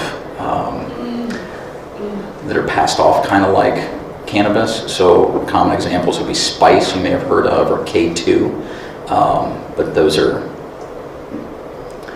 it's basically chemicals, synthetic, and that fits in the cannabis category, but it does not always dilate pupils. So, based on these categories that you're taught in the advanced roadside, what's it called? Advanced roadside drug interdiction? Impaired driving enforcement. Okay. So, based on that, we can eliminate a lot of these, or at least are not very likely, correct? Yes, I would say, based on what we've talked about, there are 3 categories there that would be highly unlikely. Which one are those? CNS depressants, dissociative anesthetics, Okay. and inhalants. All right. So, we're going to wipe those out. Now, are there any general indicators of a specific category of drug that we can look to determine whether or not somebody may or may not be under the influence of that drug beyond what comes out of these standardized tests? Are there observations you can make? Yes. All right. What are, and frankly, if you've got my chart over there, I do. all right. You can refer to it if you want to flip it over. See the part of the general indicators on the back there. Take a look at that and tell me if you disagree with that. I know earlier you said there were 11 general indicators for narcotic analgesics. And that's exactly how many I have. 1, 2, 3,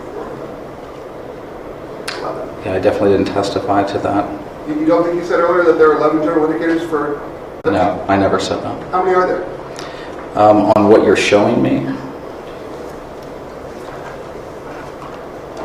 there are 11, Okay. but these are not the general indicator, not necessarily all the general indicators. Some of them are worded differently from what we use in Ohio, so I'm not sure where you got this. I got it from the NHTSA manual. Can you go ahead and tell us the ones that would be, let's just look at, for example, hallucinogens. We didn't wipe that one out yet, even though we have a blood test that says my client wasn't under hallucinogens. Let's see if he fits any of the indicators for hallucinogens. What do you know about the general indicators for hallucinogens? What are they? Counsel, yes. What are the general indicators for hallucinogens, if you know them? The ones that are on here, obviously hallucinations that's the biggest part. Hallucinations, nausea, perspiring, dazed appearance, flashbacks. So far, my client doesn't have any of them, right? No.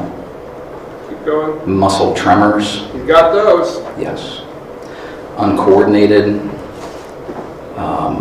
It has on here altered time and distance perception, Right. which is not on what I'm familiar with. Disoriented, memory loss,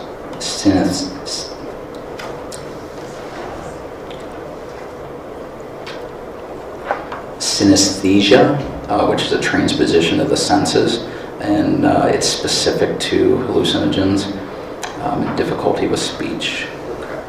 So out of all of those, which general indicators for hallucinogens would my client have exhibited? I would say that he had some difficulty with speech. He was speaking very slow and not being transposed, and then he was disoriented at times. He seemed to have some memory loss issues with at least his short-term memory. At times, most times, any time that I had him doing tests, he had muscle tremors. Now, do you take into effect the fact that this guy had just run somebody over and killed them? At the time that he was doing the test, he didn't know that Kenny had died. Were you aware that he had stayed about 10 feet from Kenny for an hour, watching him be worked on by the medics, seeing that? You aware of that? No, I'm not aware of that. No, how long did you say? 10 minutes? I think he stayed there about an hour before. When did you get there? Kenny definitely wasn't on scene for an hour. No, I just mean by the big pool of blood. Oh, okay. I'm sorry, what was your question to me? Did you take into account when determining whether or not my client had some of these issues with attention or memory loss, that he had just been involved in a horrific accident? A lot of people are involved in crashes, certainly. I took into account that he had been involved in something pretty serious. That's why throughout the time that I spoke with him leading up to field sobriety tests, I tried to speak with him in a pretty even tone, just like I'm talking now. It's pretty much how I talk. Knowing that what I didn't want was for him to exhibit effects based off anything that I was adding to his stress. Do you really think there's anything you could have done to add to his stress at that point in time? If there's anything I could have done to add to it, absolutely. There's some things I could do to add to his stress. I wanted to detract from that, and so I wanted to speak with him calmly, try to build some rapport with him, and thank you so much. Try to put him at ease as much as I could. He seemed like he was somewhat joking with me, especially after the finger to nose. He seemed very comfortable. He said, so how did I do? And I said, I've seen better. And he was like, that was pretty bad. And I said, well, it's kind of embarrassing when he messed up the left-right thing. So we discussed that stuff. I've certainly seen people who are experiencing what's considered psychological shock or acute stress reactions, another name for it, where somebody experiences something really horrible, like a crash or rape or along those lines, where it's something that really affects them hard, and they're like telling them that their family's not coming home again. That kind of thing really affects somebody in the immediate, but then the longer you spend time with them, most people will come out of that and you see that change in them. So I go make death notifications at someone's house. A lot of times they can't operate their phone to call for someone to come help them, so we have to end up, operating their phone for them, even coming up with people to call, those types of things. But then when we're there at the house for 10, 15, 20 minutes into that experience. Sure. Stop you there? Okay. We can agree, though, that my client's telling you that his knees are weak. Not from injury, but because he's so scared. Did he tell you that? No, he didn't say because he was so scared. He said because of the nervousness, is what he said. You said that you could see his heart pounding through his neck. Yes. The reality is, no matter how calming an influence you are, he's just killed somebody, and he's doing field sobriety tests in front of cameras on the side of the road, knowing full well that if he doesn't pass these tests, he's going to jail. Objection, Your Honor. You think you calm that down? Based on what I saw in him, he didn't seem to be overly nervous. I've certainly had someone do field sobriety tests before where they realize that they're tremoring. And so they'd say, I'm nervous, or I'm cold, or they make excuses for what's obviously visible. So no, I didn't take that into account any further than what it was said. Hallucinogens, we talked about those. Let's go to cannabis. Some of the general indicators that law enforcement uses to determine whether somebody's under the influence of cannabis are... Sure. Do you know them? Yes, reddening of the conjunctiva, odor of marijuana debris in the mouth, body tremors, Got those. increased appetite, relaxed inhibitions, disoriented, possible paranoia, altered time distance perception, eyelid tremors. Okay. So out of those, what did you find in my client? An altered perception of distance, You're basing that on what? a finger to nose test, just not landing where it needed to be. See if there's anything else that fits into there, but disoriented, body tremors. Okay. So based on the general indicators that you've learned in your training, my client could very well be under the influence of marijuana. I didn't really get to do a full eval, so there's some of these on here that, like marijuana debris in the mouth, I never looked in his mouth. I wouldn't expect to see anything, but so to just be fair, I didn't do the full eval, so I'm not going to necessarily be able to see all of what's listed as general indicators. Now you're aware though that your blood test, urine test that your lab did tested for marijuana. Yes, And definitely. my client's not under the influence of marijuana. No, there's no marijuana, there's no cannabis in his system whatsoever, no. Well, let's focus on what we are saying he's impaired by. What are the signs of somebody being impaired by a narcotic analgesic? What would we expect to see in those folks? The general indicators. So narcotic analgesics, general indicators listed here are droopy eyelids, Okay. Did my client have droopy eyelids? the opposite, Wide open. wide open. Okay. What else? On the nod. What does that mean? So on the nod is something that is typically seen, and it's pretty much reserved for the narcotic analgesic category. It's where someone has an inability to keep their eyes open and an inability to keep their head up. So the only way that we can through the drug influence evaluation, some of what we do is pupil size measurement and horizontal gaze nystagmus, which requires someone's eyes to be open to be able to view their eyes. And a lot of times, narcotic analgesic category, we have to coach someone through. We have to keep telling them, keep your eyes open, keep your eyes open, keep your eyes open. A lot of times they're able to do that, but they look like this. Their eyes are forced open, and they have that wide open look to their eyes. My client didn't have that. He did not have, he was not on the nod, no. What's the next? Drowsiness, My client appears sleepy to you? no, he didn't fall asleep, didn't appear sleeping. What's the next one? Depressed reflexes, Did you see any depressed reflexes? the opposite. His reflexes seem to be... He was very rigid. Okay.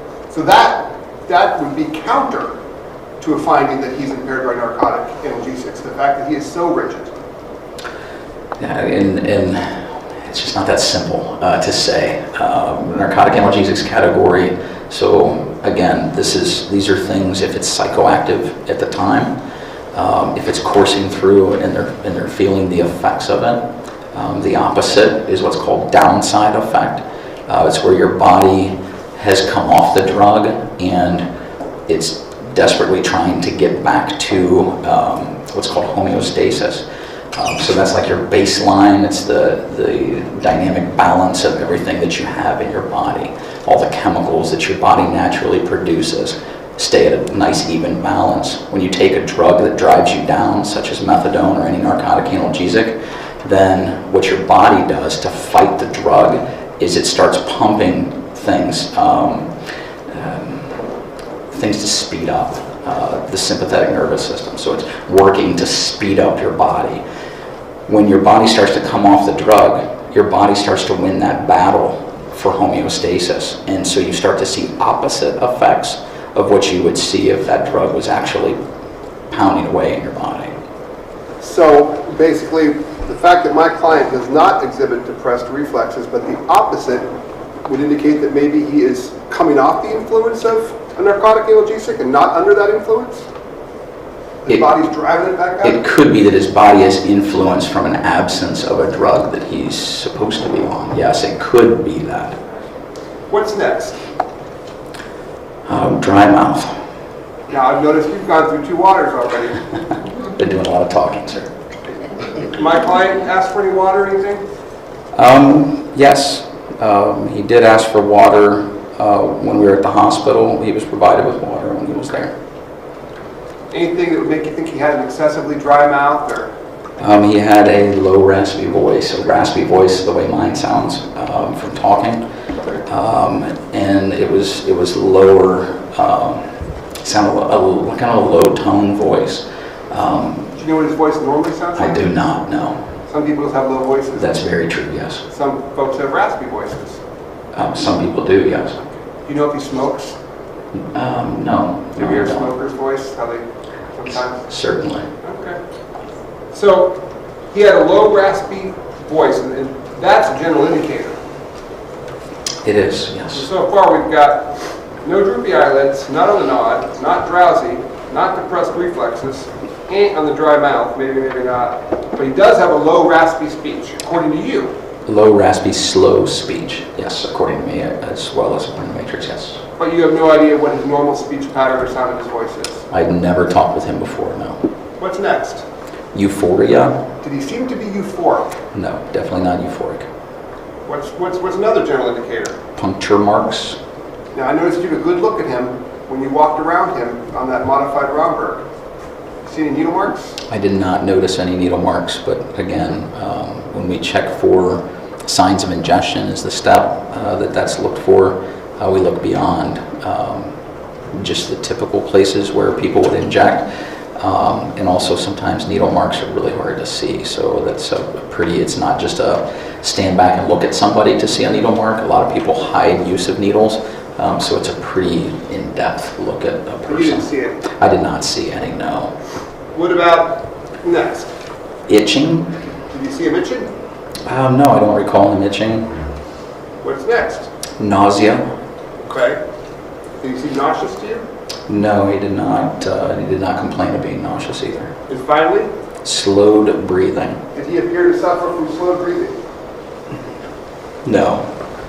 I wouldn't say that he had slowed breathing. So based on the 11 general indicators that we can use to determine whether or not somebody is being influenced by a substance, specifically narcotic analgesics, my client exhibited 1 out of 11, a low raspy voice.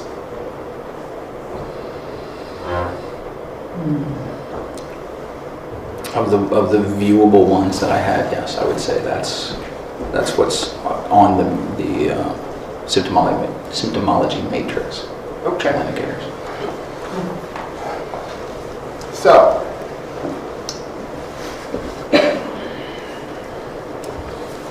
the test you did and the observations you made were pretty good, as best you can do in the field, right? As far as what I did, Mm-hmm. Yes, I would say I followed protocol. I followed the standardization of the test. Yes. Would you agree with me, though, that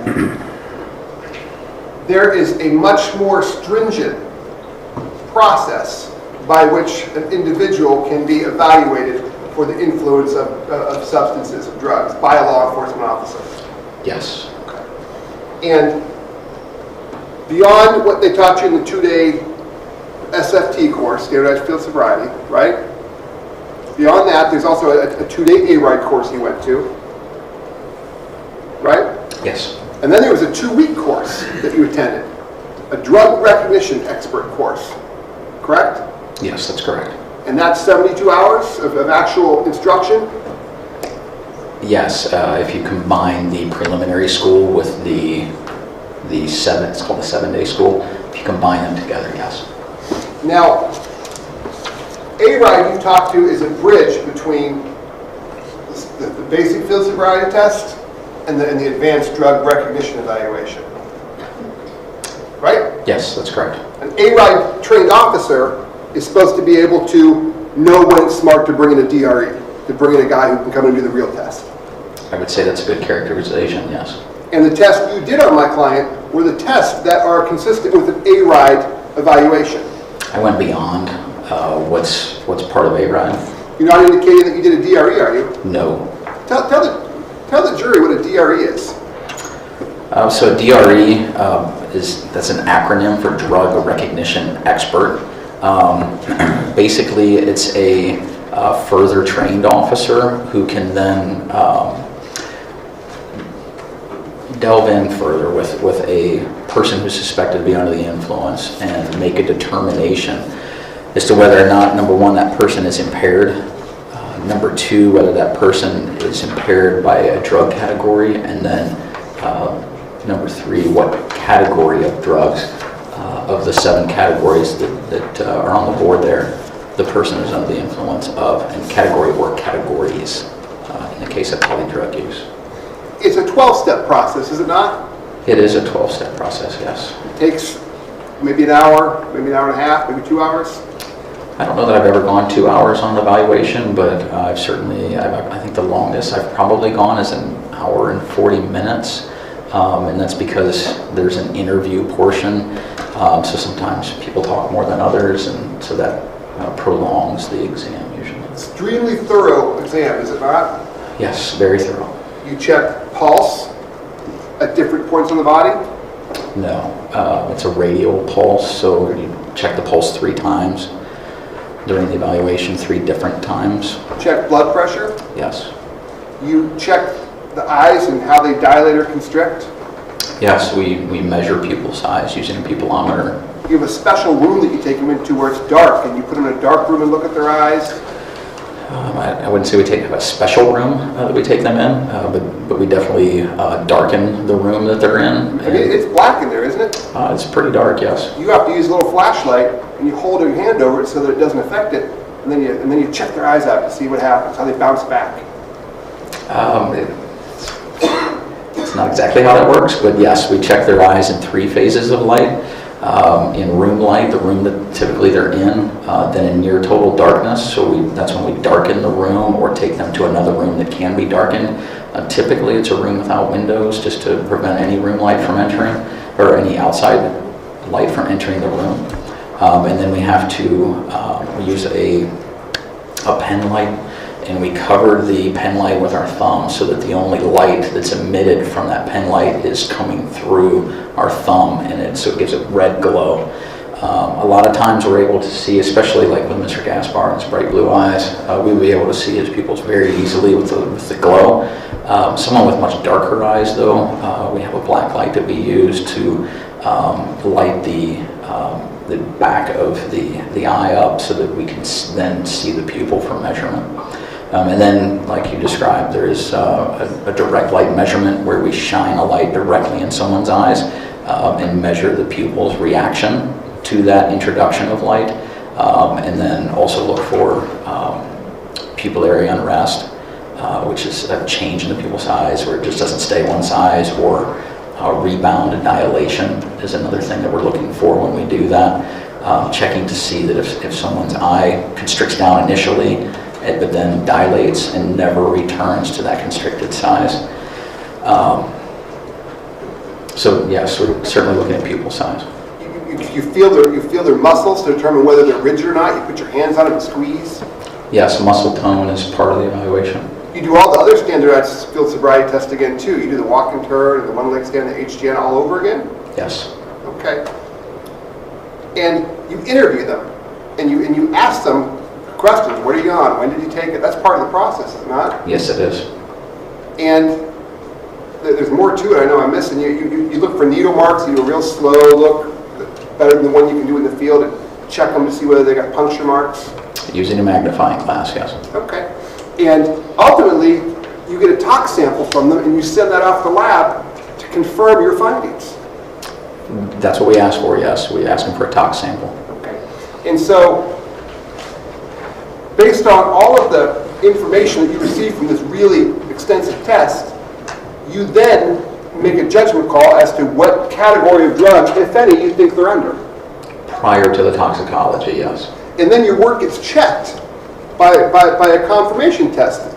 You could say, hey, this guy's under this guy's under this, and the blood test will come back and tell you if you're right.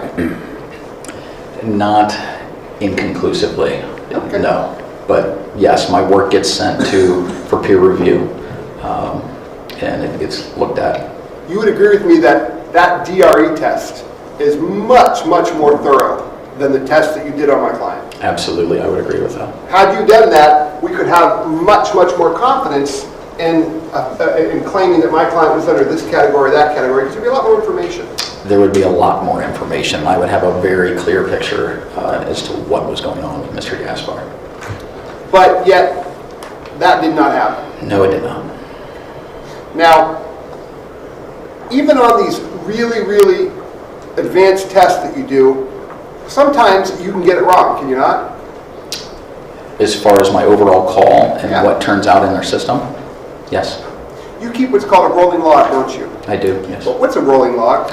A rolling log is a rolling log of my evaluations. So every evaluation that I complete has a number assigned to it.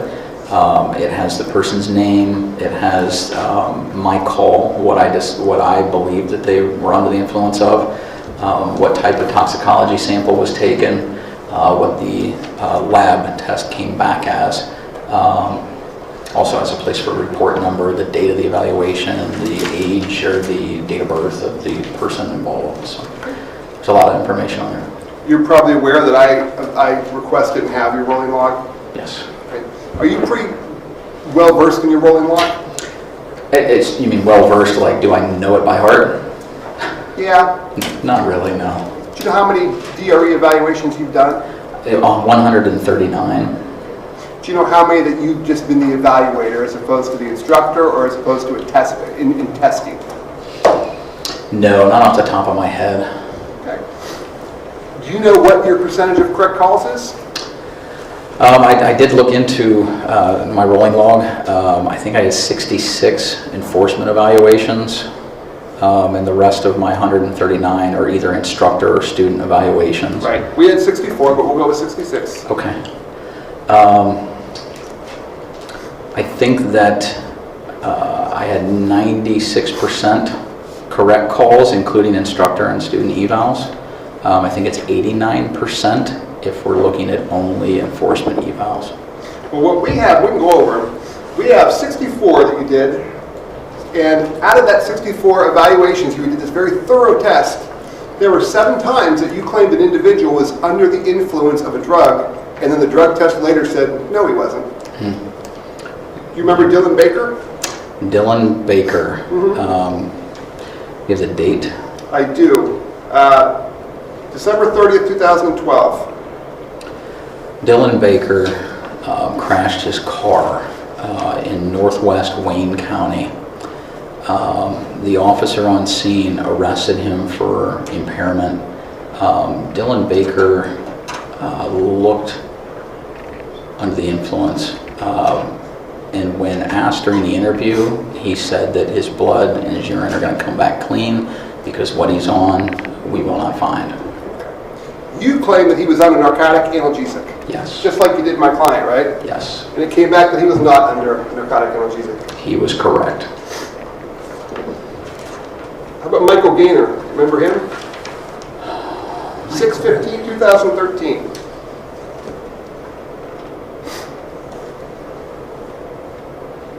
No, I don't. You claim Michael was under a CNS depressant and a narcotic, and he was arrested and charged with that until the blood test came back negative. Is that Is that my arrest? You were an evaluator and a recorder. To the right of that, does it have any information? Tox type B, roll ER. It says roll evaluator recorder. Sure. Is there anything beyond that? Is it blank?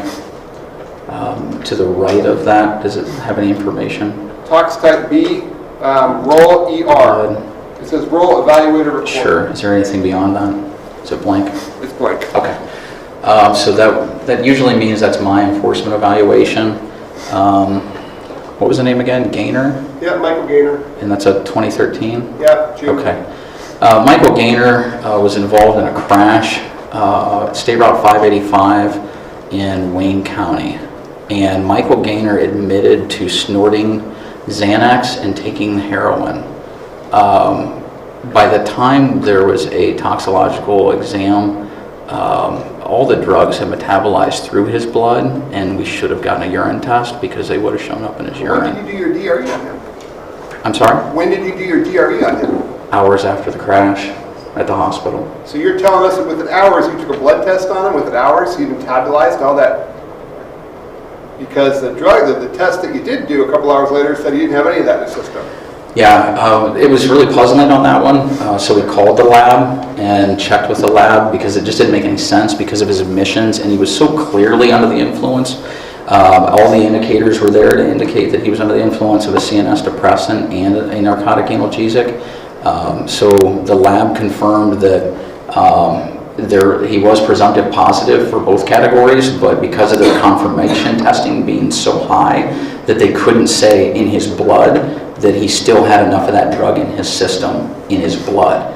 So even though it was psychoactive, I could still see it. It had already moved through his blood, and urine would have been the only way to show that he had it. And unfortunately, we didn't take urine in that case.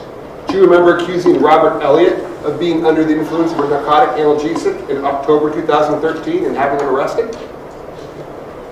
Only to have a drug test come back later that he had no drugs in his system after your very thorough exam?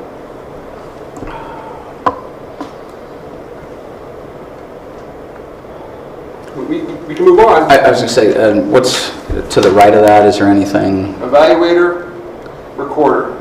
That's you. It's blank all the way out to the right? It does say P70. Okay, so that's another one. So P70 is the Mansfield post of the Ohio State Highway Patrol. They called me and asked me to do an evaluation for them. That's another admitted heroin injection, and that's a blood test, right? It's a blood test where that heroin had metabolized out of his system. Not out of his system, but it had metabolized out of his blood to such a degree. Yet again, that's another one where we called the lab and said that he's very clearly under the influence of a narcotic. This is another case where you disagree with your own lab. No, the lab confirmed that he had the metabolites of heroin in his blood, but at such a low amount because it had already metabolized that they couldn't say that it was positive in the blood only, so urine would have showed it, but we didn't draw urine. His girlfriend in that case actually admitted that they had just shot up together because she was in the post lobby, and after the interview with him, I went out and talked with her about getting help because he was on the way to death. What about Dustin Mace? He said that Dustin Mace was under a central nervous system stimulant like cocaine or methamphetamine. He came back -2. Or Scott McRae said he was under a stimulant, -2. Or Jonathan Martinowski, you said he was under a narcotic. Counselor, can you slow down? I'm trying to track the names. Jonathan Martinowski, you said he was under the influence for narcotic cannabis. Didn't come back positive for a narcotic. Didn't come back positive for cannabis. I mean, we can agree with you. We can agree that even with your 2-week course, this stuff's not perfect, is it? No, anything that has anything to do with the human body is not going to be 100% foolproof ever. There's certainly room for error, and like we talked about before, downside effect is a real thing. when someone shows opposite effects of a drug. When they start to come off a drug, they start to go into actually withdrawal. They'll show opposite effects, which can mimic psychoactive effects of a drug. So it's not always going to be exact, but it's pretty great, and the numbers are reflective of that. The majority of the time, I do make correct calls, as do DREs all over the world.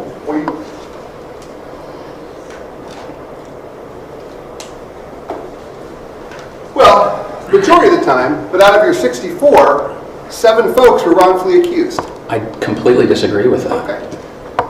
A couple of them you didn't get right. I mean, you've got a lot of answers for this one's told you this and this one told you that, but basically, you said they were under influence and a blood test said no. Objection, Your Honor. I'll withdraw. Isn't there some danger to having police officers go out there and do these medical tests when they don't have the medical training?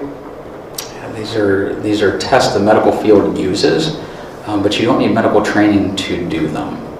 Some of these things like blood pressure, it doesn't take medical training to be able to pump up a blood pressure cuff and view where the needle is and listen to the Korsakoff sounds, the sounds that your blood makes as they go through your vessels.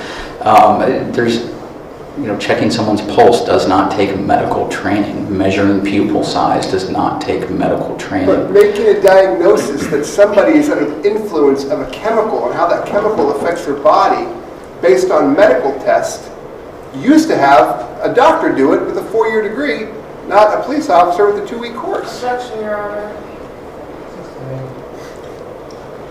You don't have the training a doctor has, right? No, I'm not a doctor. And you haven't even really been in this DRE stuff since, when was the last time you did a DRE?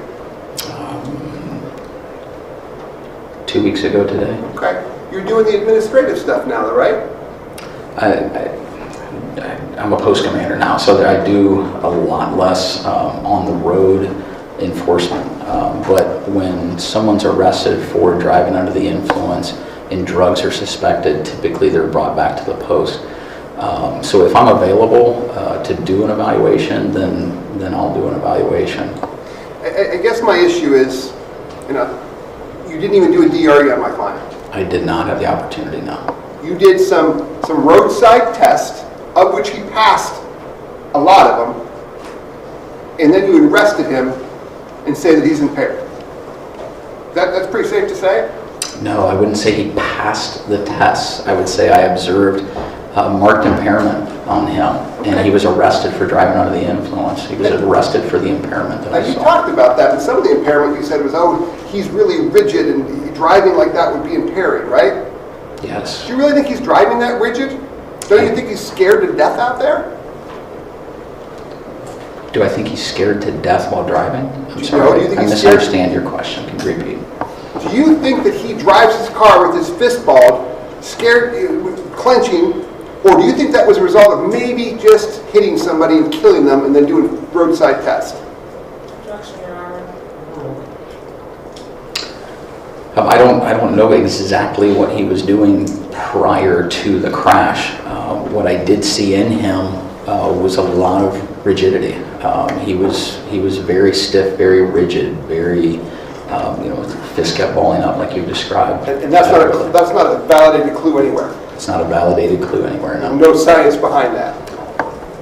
I'm sorry. I would say there are a lot of studies going on that say that someone with rigid muscle tone certainly could be under the influence of a drug. Yes. Could be. Do you have any familiarity with how fear affects somebody? The fear of going to jail, the fear of being accused of killing somebody? Well, there's a lot of people that fear the police. And so in my daily interactions, working the roads, certainly I've run into a lot of people that fear arrest. They fear the consequences of You can't what's see the going difference on. between this and that, though? I've certainly dealt with a lot of people that have just killed somebody in a crash and that interview that follows. And rigidity to this degree is not something that is typical and not something I normally would see. No. You made a big deal out of the fact that my client couldn't follow simple directions, right? I guess if you characterize it as a big deal, then yeah, I definitely said he had trouble following directions. Sure. And that was one of the factors that led you to believe that he was impaired? Yes. Okay. And by my count, you were told 7 times to slow down. I was probably told 20 times to slow down, and neither one of us has followed that direction very well. Agreed with me? I don't know what the count would be, but yes, I continually try to get information in, so I speed up my speech. And the judge told you, slow down, and then the court reporter told me to slow down, and I don't think either one of us is impaired. I would agree that I'm not impaired. Okay. Stress. Got that one in there. Stress. Stress can cause folks to have trouble focusing. Fear can cause folks to not respond the way a person who's not in fear for their life is going to respond. Would you agree with me on that? Stress certainly affects your ability to think clearly, yes. I mean, that stress can do that, yes. It can also sharpen you at times, so it just depends on how your body's going to react. If my client exhibited 17 clues or 11 indicators, you'd be in here saying, look at all these clues, look at all these indicators, he's clearly impaired. But the fact that he didn't have those indicators and didn't have those clues doesn't mean the opposite to you. You won't say, you're right, he doesn't exhibit all the signs that somebody under the influence of this drug would exhibit. You won't say that. Why? Because I've never done an evaluation where someone exhibited all the clues ever. I've never done that. You've certainly seen a lot more than this guy. You've certainly seen guys who get 6 out of 6 on HGN, right? Yes, absolutely. You've certainly seen 8 out of 8 on the walk and turn, and 4 out of 4 on the one-leg stand. You've seen those over and over. It's actually pretty rare for someone to exhibit all 8 clues or all 4 clues on either of the divided attention skills tests. And HGN, because it's most of the time when we're looking at HGN, we're looking at alcohol, and a lot of people that we are arresting or having do the HGN test do exhibit 6 clues of HGN, because statistically 4 or more clues equals a blood alcohol content of 0.08 or higher, and there's a lot of people that drive at double that. So yes, I see a lot of 6 of 6 HGN, but not in relation to drugged driving. When drugged driving is involved, HGN is not as prevalent. I don't see HGN in a lot of the drug driving cases. So frankly, I would have been surprised to see it in this case. Okay. Well, based on your evaluation of my client, not on the blood test, but on the evaluation, what is your opinion as to what drug category he was under the influence of?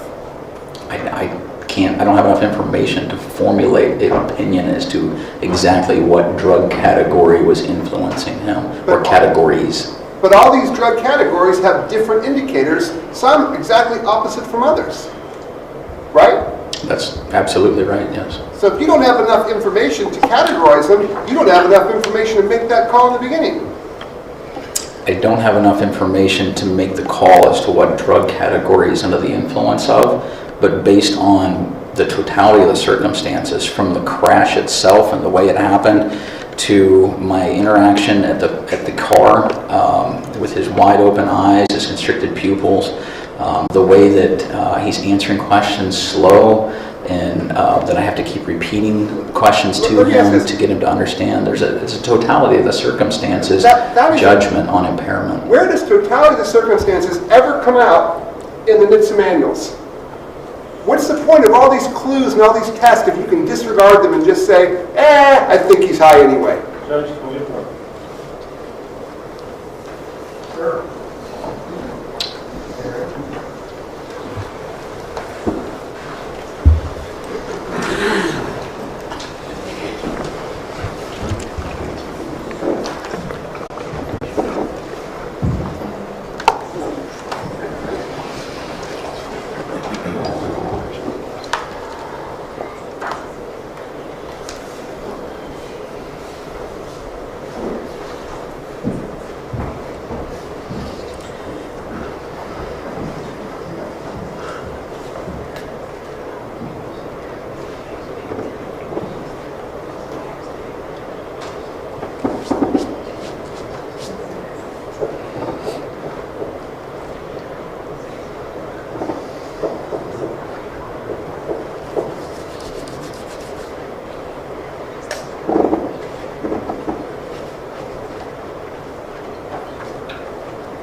Lieutenant,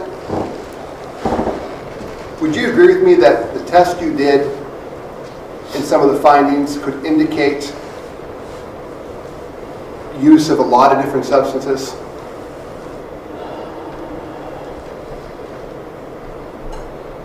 I'm sorry, can you repeat your question? Would you agree with me that the test you did and the findings that you made pursuant to those tests could indicate several different categories of drug use on behalf of my client? Could be this, could be that. Not necessarily it could be this, could be that. I would say that based on my limited observation of him, I could narrow down a few categories, but I can't make a determination as to what drugs necessarily. What categories? I would say CNS stimulants, narcotic analgesics, and cannabis are the three categories that I would certainly be interested in based on the limited amount of time that I was able to view him without doing a complete evaluation. And despite those findings, we have a blood test that indicates that my client was on a therapeutic level of methadone. Do you disagree with that blood test?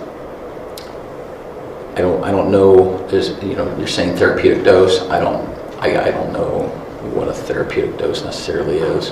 Do you disagree with the findings in the Ohio State Highway Patrol blood test and urine test that was done to my client immediately after this crash? Do I disagree? Are you still trying to say that he's on something else and we just don't know it?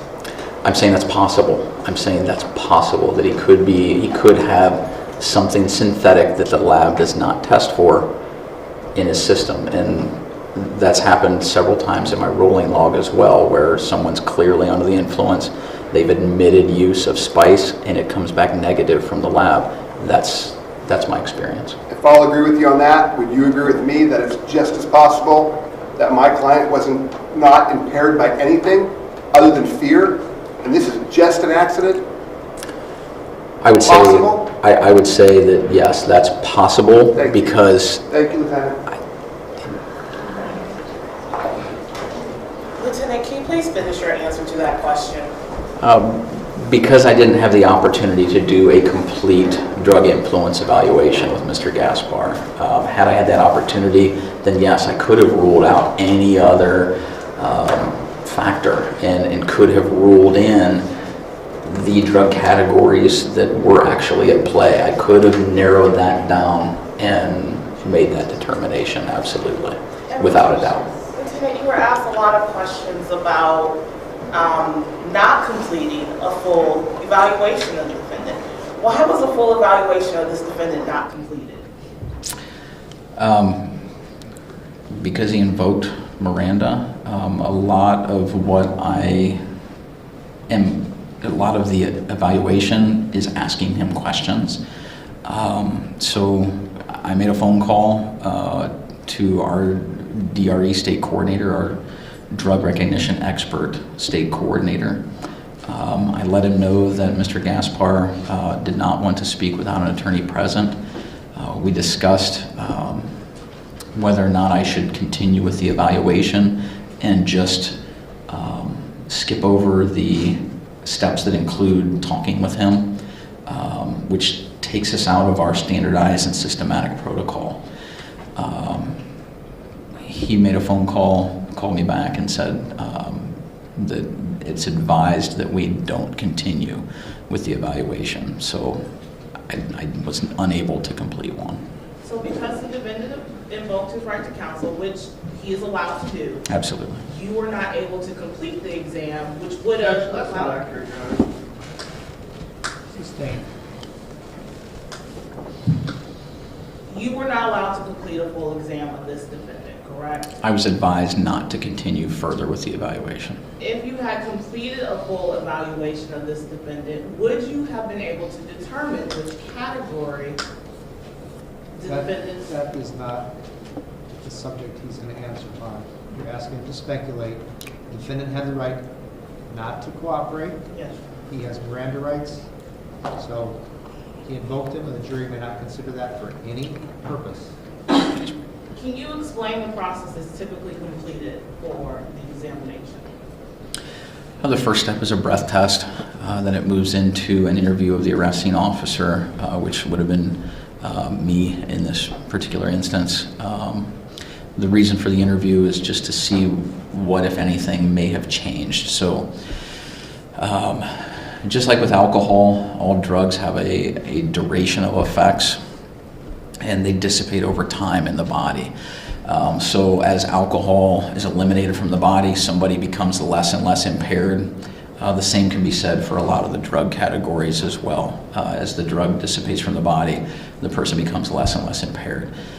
So we need to talk with the officer, see what they were seeing, see what, if anything, the defendant said about any ingestion or to kind of gauge that duration of effects.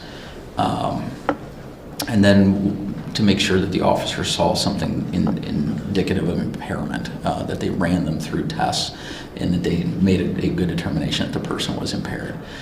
Then we move into first pulse and preliminary examination, which is where we take the very first pulse of that person, and then we talk with them about, and the very first thing on that list of things to talk about is, was Miranda read to you? And then we put in there who did it, just to be sure.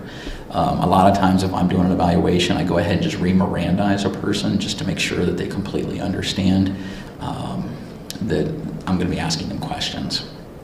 Those questions include how much sleep they've had, how much they've had to eat, if anything, whether or not they've had anything to drink, what they've had to drink, whether or not they're sick, whether or not they're hurt or injured, whether or not they have epilepsy, whether or not or if they're diabetic, whether or not they take insulin. It's just a myriad of questions that we ask somebody as part of the influence evaluation. Then we move into eye examinations, which include horizontal gaze nystagmus, vertical gaze nystagmus, and lack of convergence. And then we move into vital signs, which includes a second pulse and blood pressure measurement and body temperature. Then we move into psychophysical tests, including modified Romberg balance, walk and turn, one leg stand, both left and right foot, and the finger to nose test.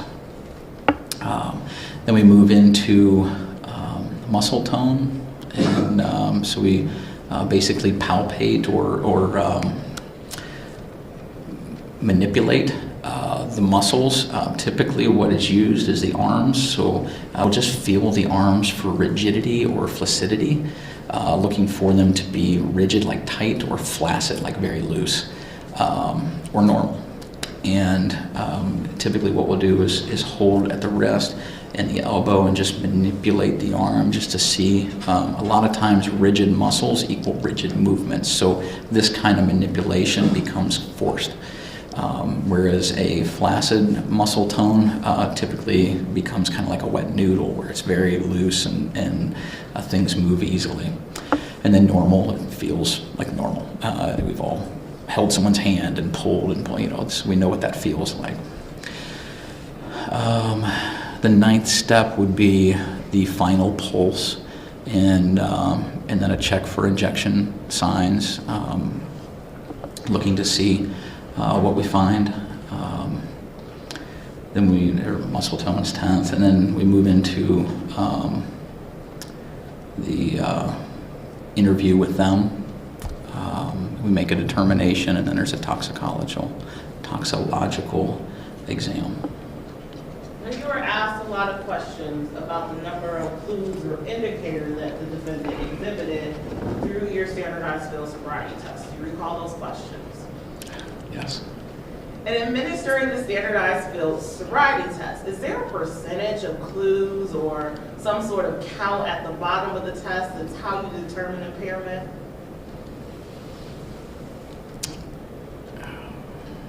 Can you restate your question just so I make sure I understand what you're asking before I answer? And I think I understand what you're At the end of asking. the standardized field sobriety test, do you tally up all the cues or indicators that are present? And if a certain number is present, then that's impairment. No, that's not how that works. Can you explain to me how that actually works? So we're talking about standardized clues, and that's the only where we number them. There's a certain number of clues we're looking for. Those are the standardized tests with validated clues. So in horizontal gaze nystagmus, typically we're looking for 4 clues to determine that someone's going to test over 0.08. The current studies that are being used say that's 88% accurate, and so we rely on that test pretty good, especially when we're talking about alcohol. Walk and turn and one leg stand, different studies at different times, but walk and turn 79% accurate in determining by itself, in determining whether or not someone is going to test over a per se limit at 0.08. And then one leg stand is 83% if a person exhibits 2 or more clues. So when we look at everything as a whole in those tests, just because they exhibit clues in the test doesn't necessarily mean that there's going to be an arrest. I've certainly had people exhibit some clues where an arrest wasn't made because the other factors that are involved are just not sufficient enough to support arresting that person for being under the influence. Or through that test, I see some things in them. So that leads me to ask a follow-up question or two that kind of explains why I'm seeing what I'm seeing, and then they're ruled out from arrest. But when it comes to drug influence, HGN, like I said before, is not always there, because you only really see HGN in 3 out of the 7 categories. And inhalants are very, very impairing, so we very rarely run into someone behind the wheel that's using inhalants. And dissociative anesthetics, again, are very, very impairing. So although we do see some dissociative anesthetics in the Cleveland area, dissociative anesthetics are not typically something that we see people driving under the influence of. In my experience, PCP has been the only one that's shown up in a driver, and they were absolutely impaired. So central nervous system depressants is the only category that we typically, when we're talking drug influence, would see horizontal gaze nystagmus. So there's been a lot of weight put on that in this case, but it's not something we normally would see when we're talking about just drug influence. Now, you were asked a lot of questions about your observations outside of the validated cue. Why are you making observations outside these validated clues? That's certainly part of the training that we go through for both ARIDE and DRE. The other clues that I'm looking for are very similar to what the defense has given me, the general indicator. So there's a lot of other things that we're looking for and that we follow. In regards to defense exhibit A, since you sum it up there, is this typically what you use in your assessments? No, this is the time estimation part on here. That just doesn't exist, and I don't, at least not in Ohio ARIDE courses. I've never seen that on a symptomology matrix until today, so I'm a little surprised to see it now, and it's not even accurate as I look at it. So, but yes, I do have a symptomology matrix. I do review that symptomology matrix on my evaluations, and that is what we use typically to help classify what drug category a person is under the influence of. Can you briefly, if possible, explain to us, you indicated that defense exhibit A is inaccurate. Can you explain to us what's inaccurate about it? Just what I see on here, it says time estimation, and there's it's the bottom row. Time estimation is the one that's crossed out on the board. That's not accurate. And in terms of the bottom half of that card, does that include all of the possible indicators you could? No, definitely not. So these are general indicators. These are some of the things that you could see, but it's not a complete list because drugs vary. So there's a lot of different drugs for each category. And I think I named out a lot of different drugs when we talked about the categories. So some drugs exhibit some of these general indicators. Some of the drugs in those categories do not exhibit some of these general indicators. So It's not that if someone's categorized in one of those drug categories, they're not always going to exhibit, they're certainly not going to always exhibit everything in that general indicators block. Okay. Now you were asked some questions about the defendant indicating that his knees were weak. Do you recall those? He definitely said that during the walk and turn, during the instruction phase. He said that his knees were weak and because he was nervous. Yeah, you still administer a standardized field sobriety test, correct? Yes. Why? When I asked him if he had any problem with his neck, back, or legs at all, he indicated to me that he had some back problems. He never indicated to me knee problems or weak knees. The walk and turn test was the first test that I had him basically stand still and balance, and that was the first time that his leg and body tremors were really evident. In my experience, that's typically when someone realizes they're tremoring really bad is when they give an excuse for that. So I told him I'll try to hurry, give you these instructions so that you can just do the test. Trying to put him at ease, let him know that it's not going to be much longer before you start this test. So if someone is simply nervous in performing the standardized field sobriety test, are they still administered? Yes. Why? Because nervousness, most of the time when someone's doing these tests, there's a degree of nervousness involved. So that's pretty standard for everybody that's doing these tests. So that's included in the field validation studies. So a field validation study was done with the field validation studies that have been done have all been with officers and subjects who were arrested for driving under the influence. So that's factored into the validation. If someone is afraid or in fear, is the standardized field sobriety test still administered? Yes, absolutely. Why? Because the person can still absolutely be impaired by a substance despite being afraid. Their impairment can still be evident. You were asked some questions about the modified Bromberg balance test in regards to observing the counts. Do you recall that question? In regards to observing the count? Yes, or somebody's pacing. Yes. You were attempting to answer about there being more observations than that. Can you explain if there are more observations than just numbers involved in that?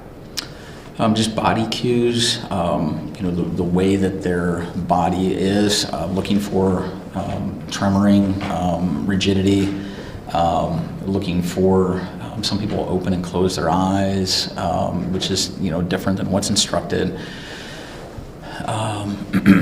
Some people sink down, some people flex their legs. You're looking for them to do anything other than what's been instructed. Stand still with your head tilted back, your eyes closed, and estimate the passage of 30 seconds. So anything beyond that stands out, and people do a lot of different things during that test. And why are you looking for these other indicators or clues? Because the person's been told to do something very specific, and it's very simple. And if they don't follow the very simple directions of standing still with their head tilted back and their eyes closed to estimate the passage of 30 seconds, then there's something going on with that person. Whether it's something I observe physically or it's something I observe through a mental impairment and inability to follow directions, whatever it is, there's cognitive or physical impairment that can be seen through that test.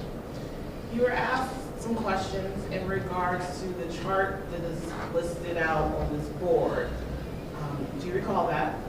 Yes. And initially when you were asked those questions, you indicated that this chart was incorrect or inaccurate, correct? Yes. Can you explain to us what's inaccurate about what is on the board? The bottom line. I've never seen it before.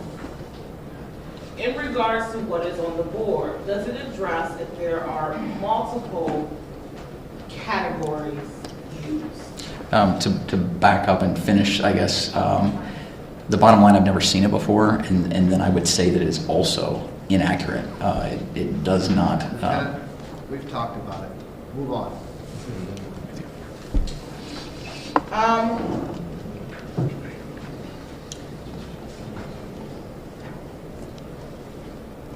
You made a statement about agreeing with your lab, but questioning the narcotics analgesics being the only thing in the defendant's system. Can you explain that for us, please?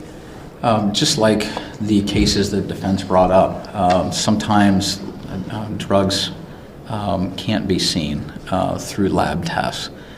Sometimes there's a presumptive positive, which is the lower standard, and then there's the proof positive standard of our lab, and this has been explained to us as DREs as we complain to the lab, like you're saying it's there, but you can't say it's there because it doesn't meet a certain standard, which is the way the lab needs to work. And we understand that, but it's a little frustrating to say it was there, but we can't mark it as being there.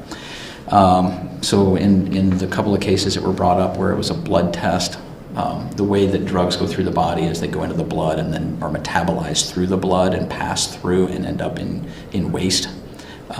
So I don't know what exactly was shown beyond that cutoff level. If there was still residual amounts of impairing drugs in that presumptive level. What I also don't know is that I know that our lab cannot test for a lot of synthetic drugs. A lot of the chemical-only drugs, as opposed to like narcotic analgesics, or a lot of those are derived from opium. So that's why they're called opiates, and that's a natural occurring. So synthetics are chemical only, and it takes very little to tweak that and change the chemical makeup.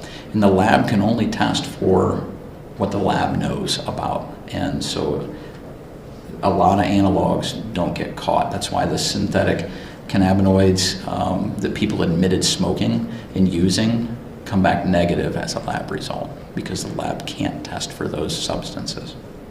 You were asking questions in regard to your rolling log, correct? Yes, I was. Why do you maintain a rolling log? For accountability. And based on your review of your rolling log, what's your percentage of accuracy? I think it was 96% accurate, including instructor evaluations. So instructor evaluations are typically, most of those are at field certification, where we take students to a location. Currently our program's using a facility down in Florida where people come into the facility to get aid and help and counseling and things like that. A lot of those people that come in self-report as being as having used drugs.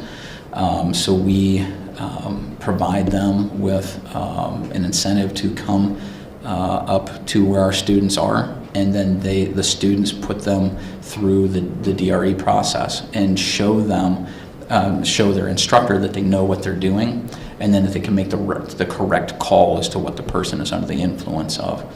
All of those people are given a number and a pseudo fake name. Some of them give their real name that we call them by during the evaluation, and they're also given a rapid drug screen. So they all void into a container that will test their urine for a handful of drugs, the most common ones really. And so at the end of the evaluation, the students have to tell the instructor what they believe the person is under the influence of, and then the instructor looks through their face sheet, is what it's called. It's where we keep all of our notes, and determines whether or not what they saw and what they did matches the drug category that they called.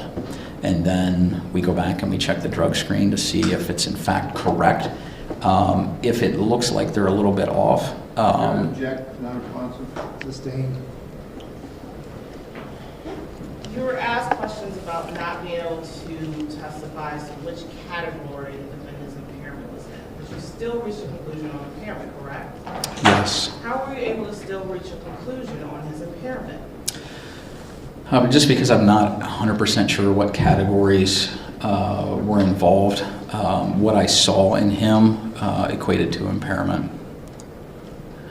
The totality of the circumstances, everything that I looked at from the initial crash all the way through to the end of the finger and the nose test and everything that I've talked repeatedly about, all of that together added up to my opinion that he's absolutely impaired.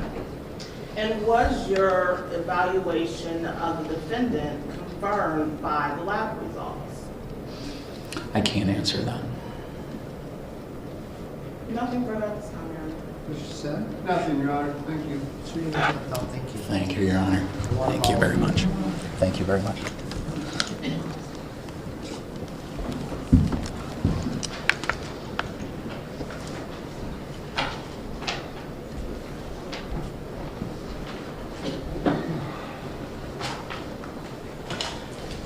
All right, ladies and gentlemen, we're going to stop here. I thank you for your patience with us. Tomorrow morning, if you're down there at 9, I'm hoping we won't have anybody that's ill or anything else, that any equipment malfunctions, those types of things, that we'll be able to start more timely. Keep in mind, I'll discuss this case, but when we discuss it with you, no form of expressing the opinion, no investigation, no media, but if you are the religious type, you can pray for the Indians tonight. Okay? It's bad to go and get swept. Anyway, thanks. We'll see you tomorrow. All rise. 9 o'clock.